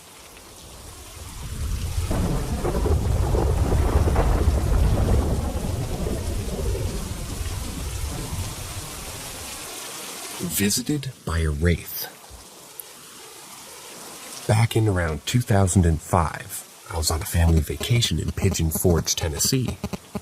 We stayed in a cabin in the mountains. 2 bedrooms downstairs and a loft bedroom upstairs. The loft was enclosed, but had a large bifold window that could be opened to overlook the open living room below. I claimed the loft for myself. One night I'd gone to bed before everyone else. The bifold window was closed, but the light from the living room leaked through the cracks. I put my headphones on, popped my Avril Lavigne CD into my Discman, and laid down in bed. I was on my back, eyes closed, and fumbled around with the CD player trying to change songs. I couldn't quite get it, so I opened my eyes to try to see where the button was. When I did, there was nothing but darkness. I was confused because the light from the window was gone and the room was pitch black. I suddenly realized something was covering my eyes because it began moving away from me, revealing the edges of its body in the light from the window. I stared, frozen, as this creature flew back, ending in the upper corner of the bedroom, and started disappearing into the shadows. I pulled the sheets over my head, crushed my eyes closed, and turned up the volume as loud as it would go. I ended up passing out like that for the night. The next morning, I was telling my mom what happened. She tells me that she also had a strange experience that morning. She was sitting on the edge of her bed putting socks on, when one of the dresser drawer handles, styled like a door locker, started lifting and dropping against the dresser. She watched it continue for a minute before reaching over and holding it down. Then another started doing it, so she held that one down as well. When a third one started going, she bolted out of the room. Several years later, I was relaying this story to my new friend, and his response to the creature's physical description was, "Sounds like a wraith." And I admittedly didn't know what that thing was. I grew up in a house with a lot of ghost activity, so anything remotely spooky was not of interest to me. He pulled up an image to show me, and instantly tears were rolling down my face. Not sad, just my body's response, which felt weird to me. It was exactly what I had seen that night.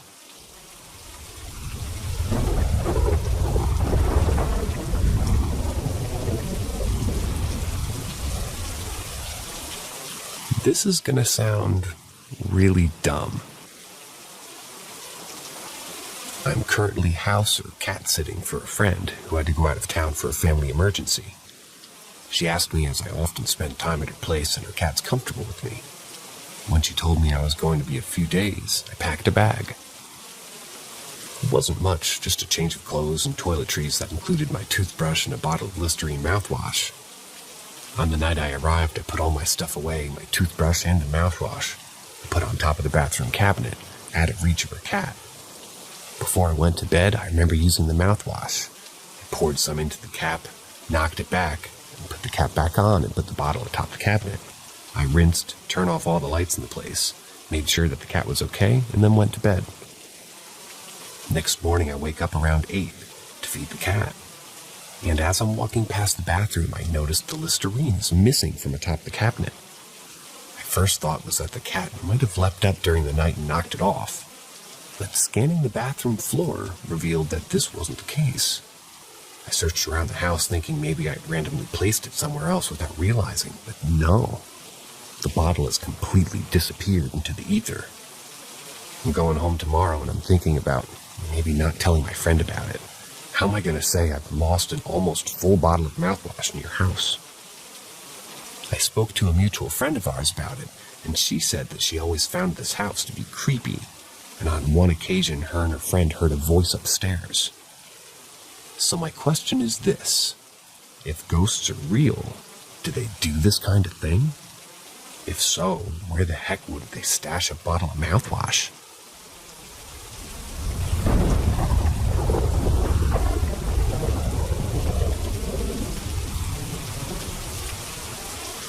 Reading about what I was sure was a dream, a flying head wreathed in flame.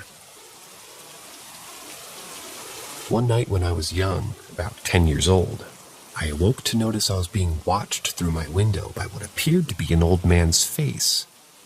I remember being paralyzed with fear and staring at it, and also pretending to be asleep.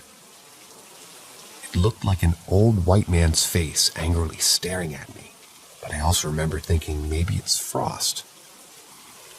Now here's where it gets weird. After staring in fear for what seemed like forever, it just locked eyes. And I locked eyes with this thing. I finally mustered the courage to jump up and run to my mom's room. I burst in there and remember disturbing her, and I got into her bed, and she went downstairs for something, and I can't really remember. Next thing I do remember is my head rising from the foot of the bed, and then the whole room was on fire. The fire started slowly as just around the head, and then completely surrounding the bed. It spoke a bunch of horrific words for a moment, and then when my mom came back in the room, the whole scene vanished. I only post this now because I've actually seen so many similar accounts on here of this thing. Anyone else have this thing show up? I've also had a life of lucid dreaming and some bouts of sleep paralysis. I can certainly feel things on people sometimes. When someone is really negative, I can feel it when they enter a room like a dark cloud billowing out with them.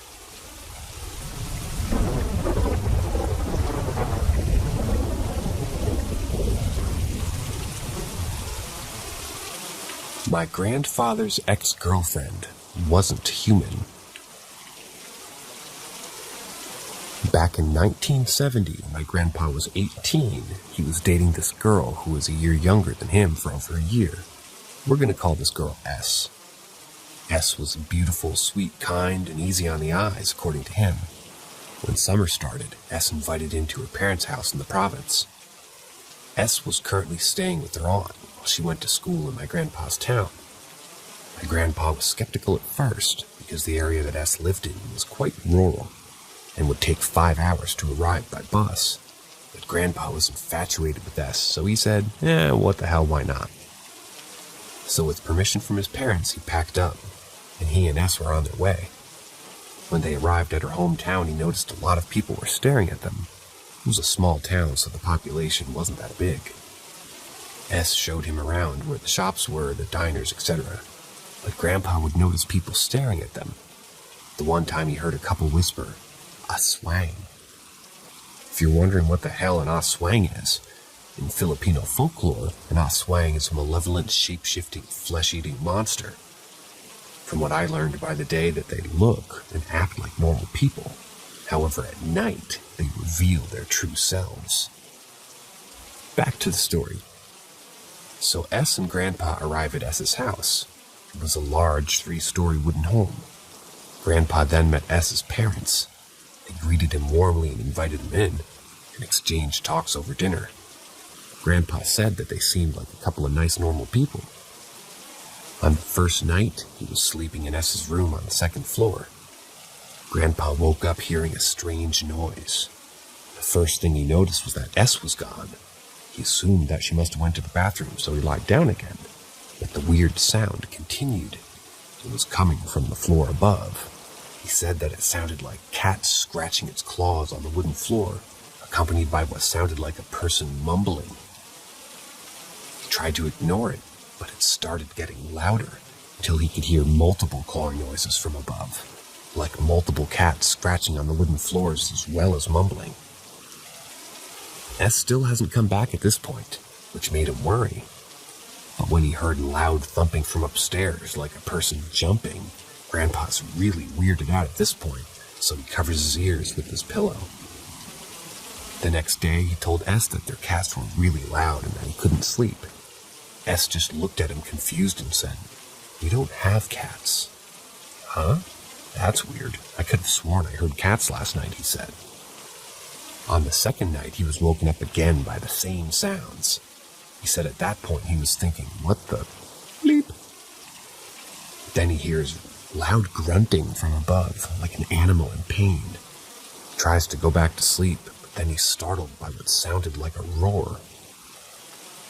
This continues for another day, until on the 4th night, Grandpa decided he had had enough. He was going to man up, march upstairs, and see what the hell was going on. So it was around 1 in the morning, according to him, and he said it was strange, because he didn't hear any more of the weird sounds, but he decided to go upstairs anyway. He tiptoed across the floor and reached the stairs leading to the 3rd floor. Once he reached the 3rd floor, he notices something weird. The lights wouldn't work, even though they were working fine before he went to bed. The only source of light was the moonlight, which illuminated the interior. He makes his way to the room that was above him on the 2nd floor where the sounds were coming from, and what he saw made the hair on his back of his neck stand up. The floor was littered with claw marks. The windows were wide open, and there were blood stains across the floor. There were no signs of S or her parents anywhere. Freaked out, he went back down to the 2nd floor, but then his nose caught a whiff of something he hadn't noticed before. It was coming from the kitchen. Curious, he went to go take a look, but it was so dark that he could barely make anything out. As he walked, his hand touched something that felt like a large metal pot. He opened the lid. A great number of flies escaped, and his nose was assaulted, an extremely awful, putrid smell that he said nearly made him vomit. It was so dark that he couldn't see what was inside the pot, so he immediately slammed down the lid and ran back to the room and forced himself to sleep. The next day, during lunch, S's mother served dinuguan, animal blood that's been cooked and mixed with herbs and spices. My grandpa excused himself and lied that he was sick. He didn't want to know what was in the food. S's mother tried to coax him to eat, saying that he'll regain his energy. This is when Grandpa takes the opportunity to find out the truth. You see, in folklore, to identify whether or not a person is an aswang, it's quite simple. Observe their eyes. If your reflection is upside down, then they're an aswang. Grandpa stared at S's mom's eyes and reeled back in horror. His reflection was upside down. This is when the mom's expression completely changes.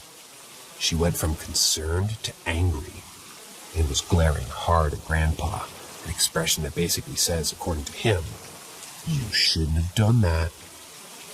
That night, Grandpa didn't waste any time and immediately packs up and heads home, lying that there's been a family emergency in order for him to go. He finally returns home and spent a lot of time inside his house in complete fear. The following month, he breaks up with S. She looked at him in sadness and said that she understands. That was a wise choice for him, but it was quite a shame, huh? Grandpa ended the story and said that it was a huge shame indeed because he really wanted to marry S.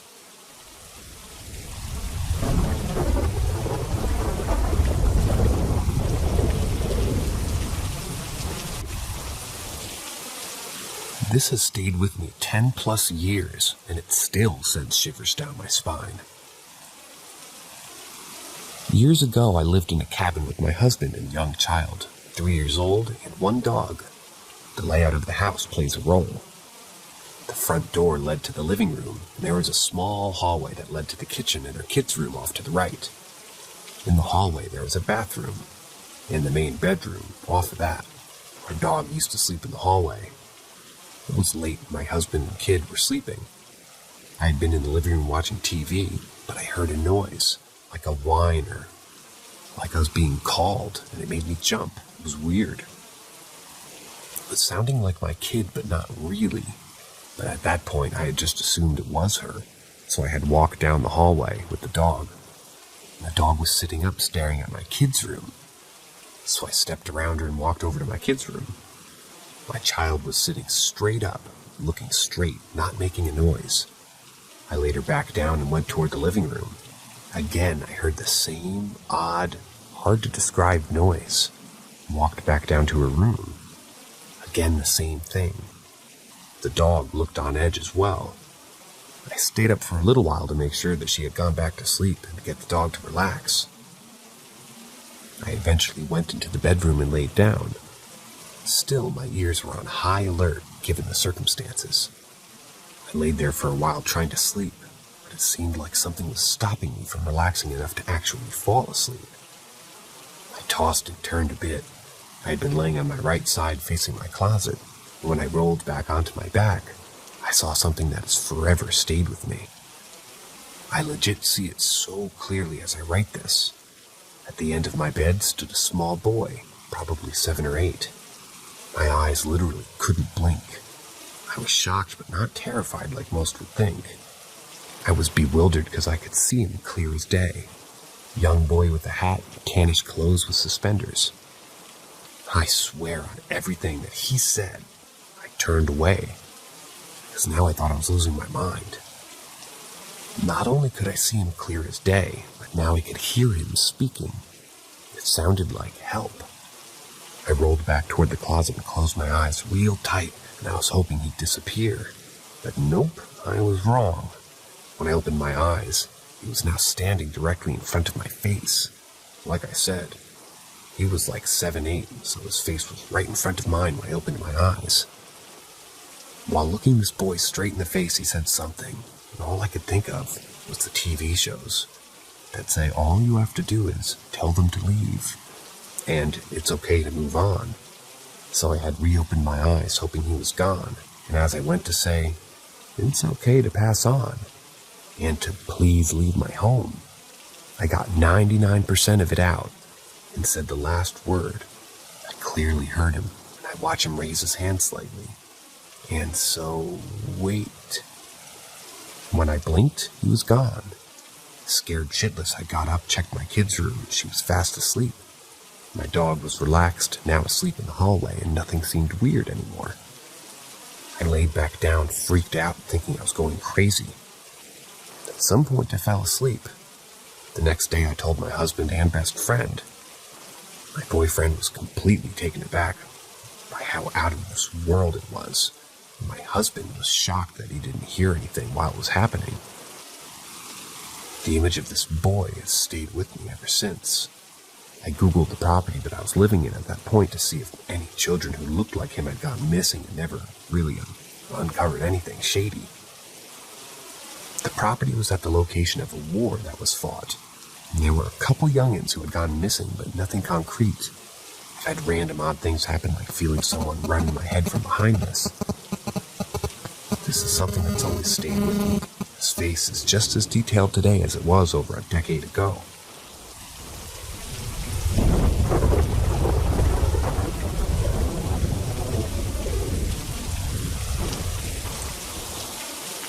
The man in my nursery. My mom has always been able to see ghosts and spirits. She has many different experiences, both good and bad. This has always made me a firm believer in ghosts. I can't see ghosts, though I've always had a very good sense of what many people would consider vibes and such. Whether it be from a person or just from being in a house. One day, a few months after I was born, I had finally been placed into a different room than my parents. My mom got up in the middle of the night to go get some water.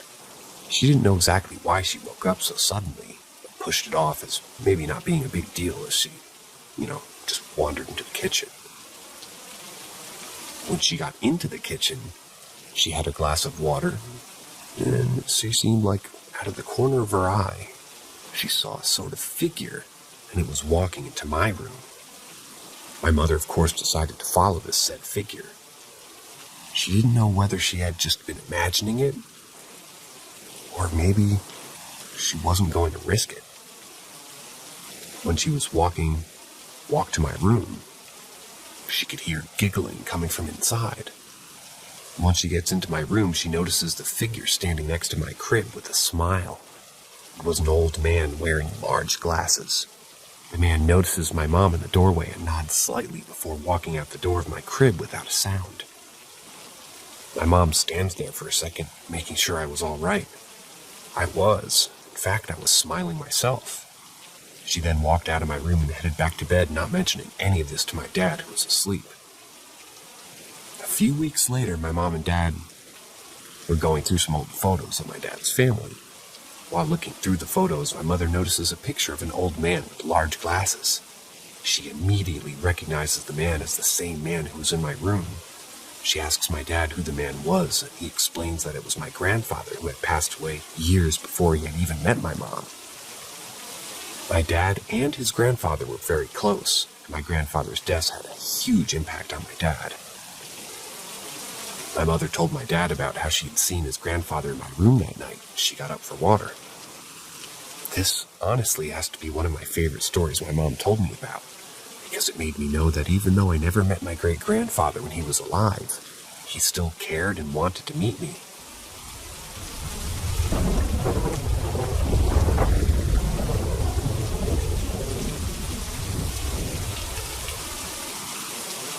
Red eyes in the window. When my mom was around 15, she had lived in Germany for a few years.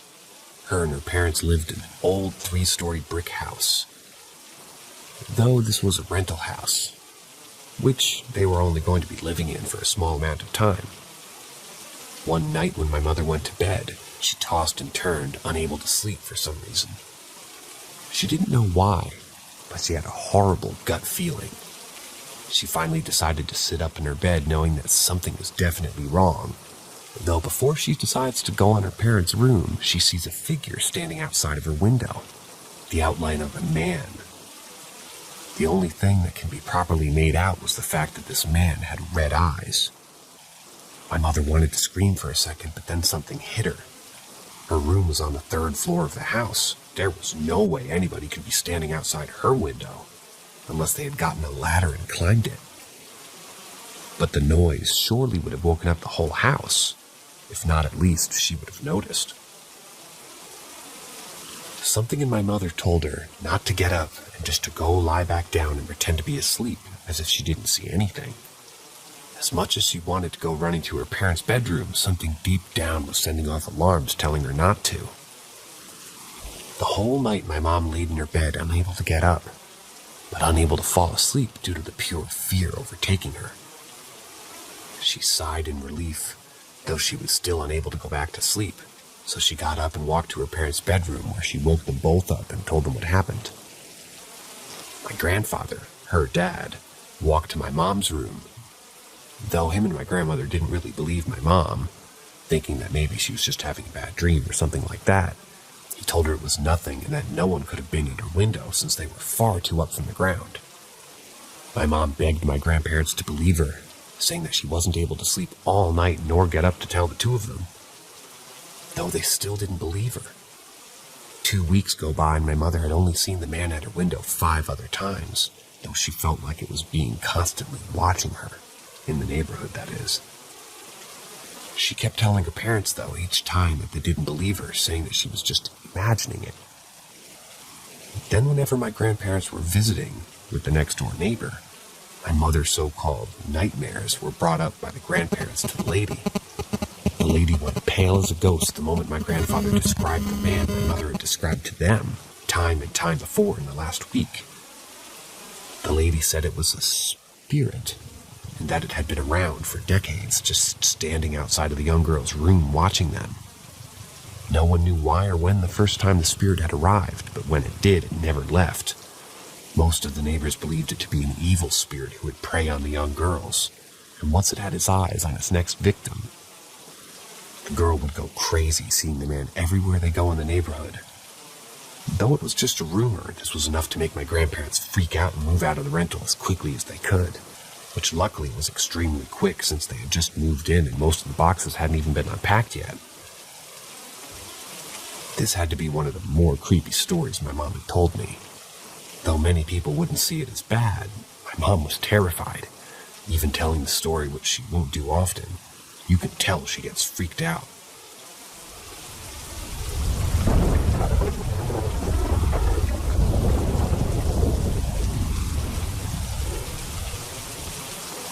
North African dude, paranormal encounter, 8 years ago. I was born in a North African country, left for studies, but my family's still living there. Historically speaking, King Solomon had a fight with demons, and after winning, he sent them to my country, or at least in the region where I was living, as punishment and reclusion. So the place has a reputation of being a very active paranormal spot, especially when it comes to witchcraft and black magic. We're talking about territory of more than 800,000 kilometers squared. So basically the whole country is a nest of paranormal activities. I was on my late teenage years, maybe 18 or 19, can't recall this.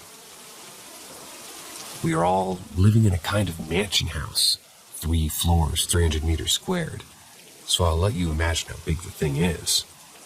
My parents bought the field and constructed the house for almost 3 years. During the construction, they found a water well with more than 3 water sources. This wasn't suspicious when you look closely at the details.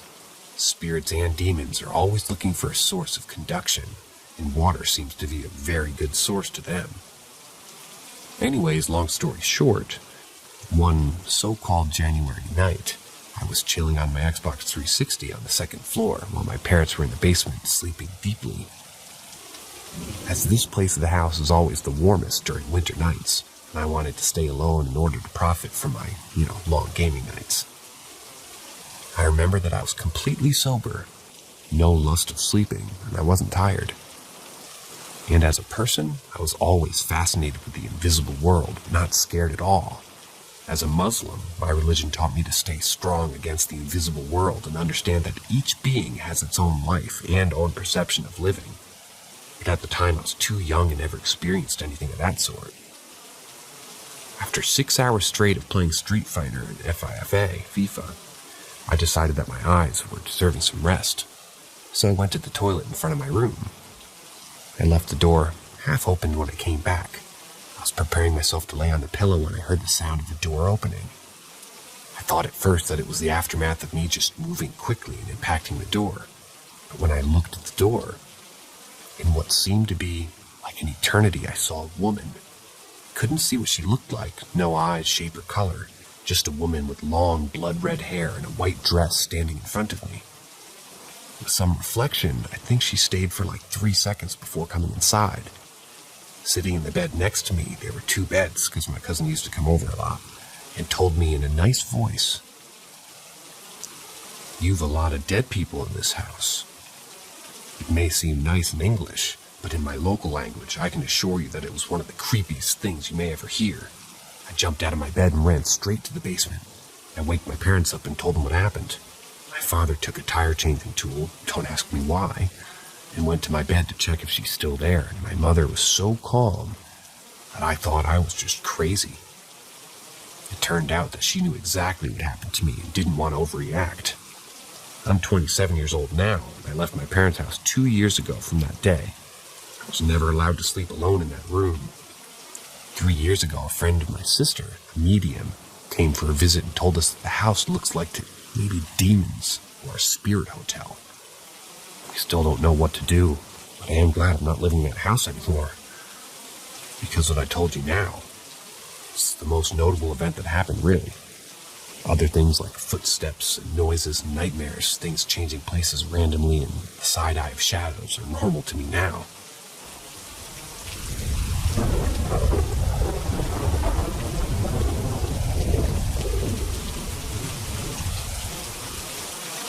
Saved from being a dwarf king's wife.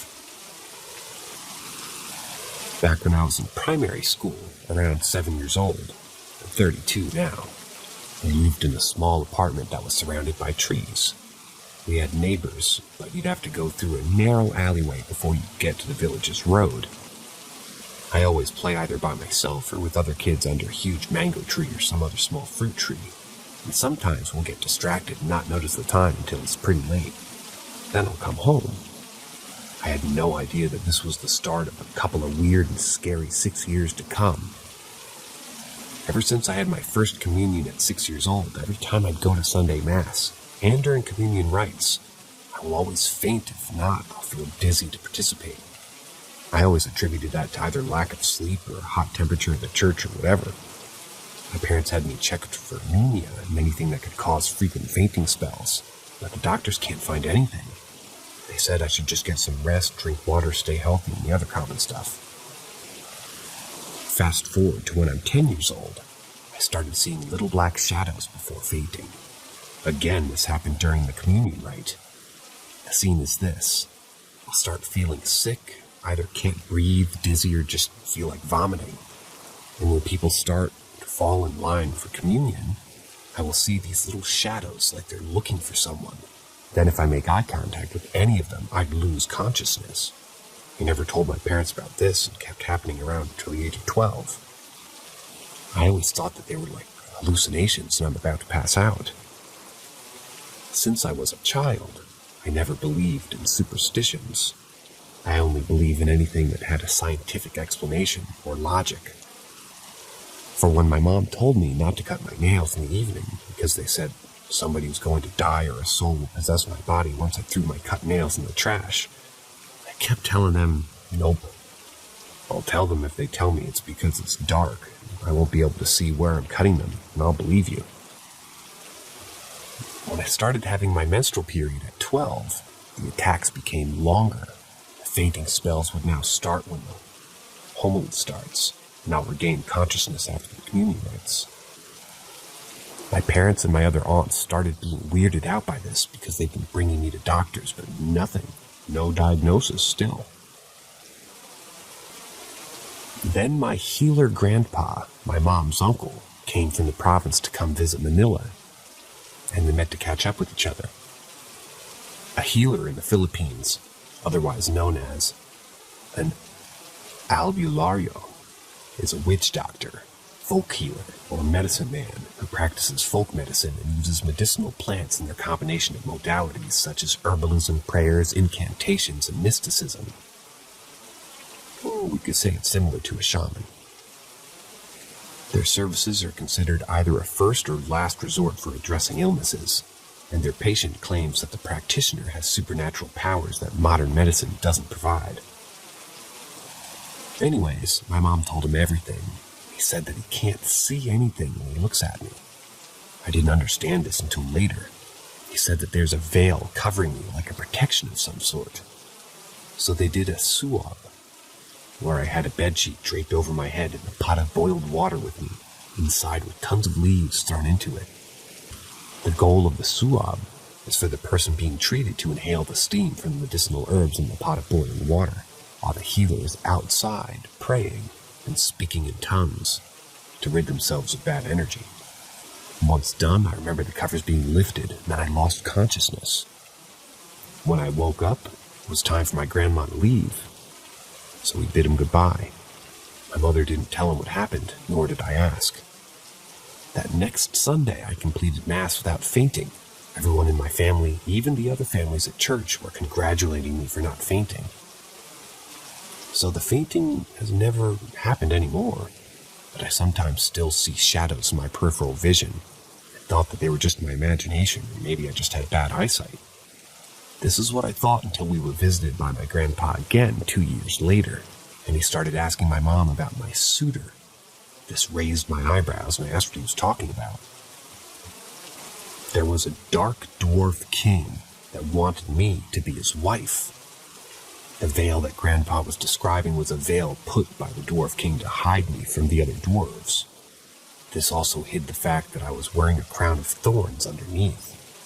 So what he described when he lifted the covers, when he was doing the sub, was the following. 1. I was wearing a crown of thorns under a black veil, and my spirit, or somebody that looks like me, was seated at a queen's throne covered around with thorns. 2. He saw little black shadows scattered around the house, as if observing what was going on with me, and ran as soon as the steam escaped the lifted covers. 3. And when I fainted, he caught me. He got scratched by these invisible thorns. He also said that it all started when I was playing alone under these trees, and I may have talked to or made friends with somebody whom I thought was human, since I was very friendly and very talkative. When I got my period, they started rushing and became desperate about the process of wedding because I was quote-unquote ripe to be a vessel and give birth to a dwarf king's child. This explained the longer fainting spells. My grandpa said that every time I faint, they're luring me away to get communion and bring me to their dimension, which I don't remember anything about, to be honest. Anyway, for those of you who know, I guess, or who don't know, when we do communion, we celebrate him, the story of Jesus, how he gave himself completely to give us a better life and start new, and a fresh relationship with God. Now, the wedding I mentioned means that I was to die a virgin in this world, and they'll either abduct me or lure me into theirs. He also said that if I were to lose my virginity to somebody else, I'll no longer be quote-unquote useful to them, and that they either will kill me or give me really bad luck. Fast forward to now, my uncle and his aunts are saying that my kids, a boy and a girl, have their guardians since I've been blessed and protected when the ritual was done. I didn't know that it actually got passed on. Anyhow, my kids are both sensitive, but I'm glad that they tell me what's going on with their lives so I know I can protect them if any of that shit happens again.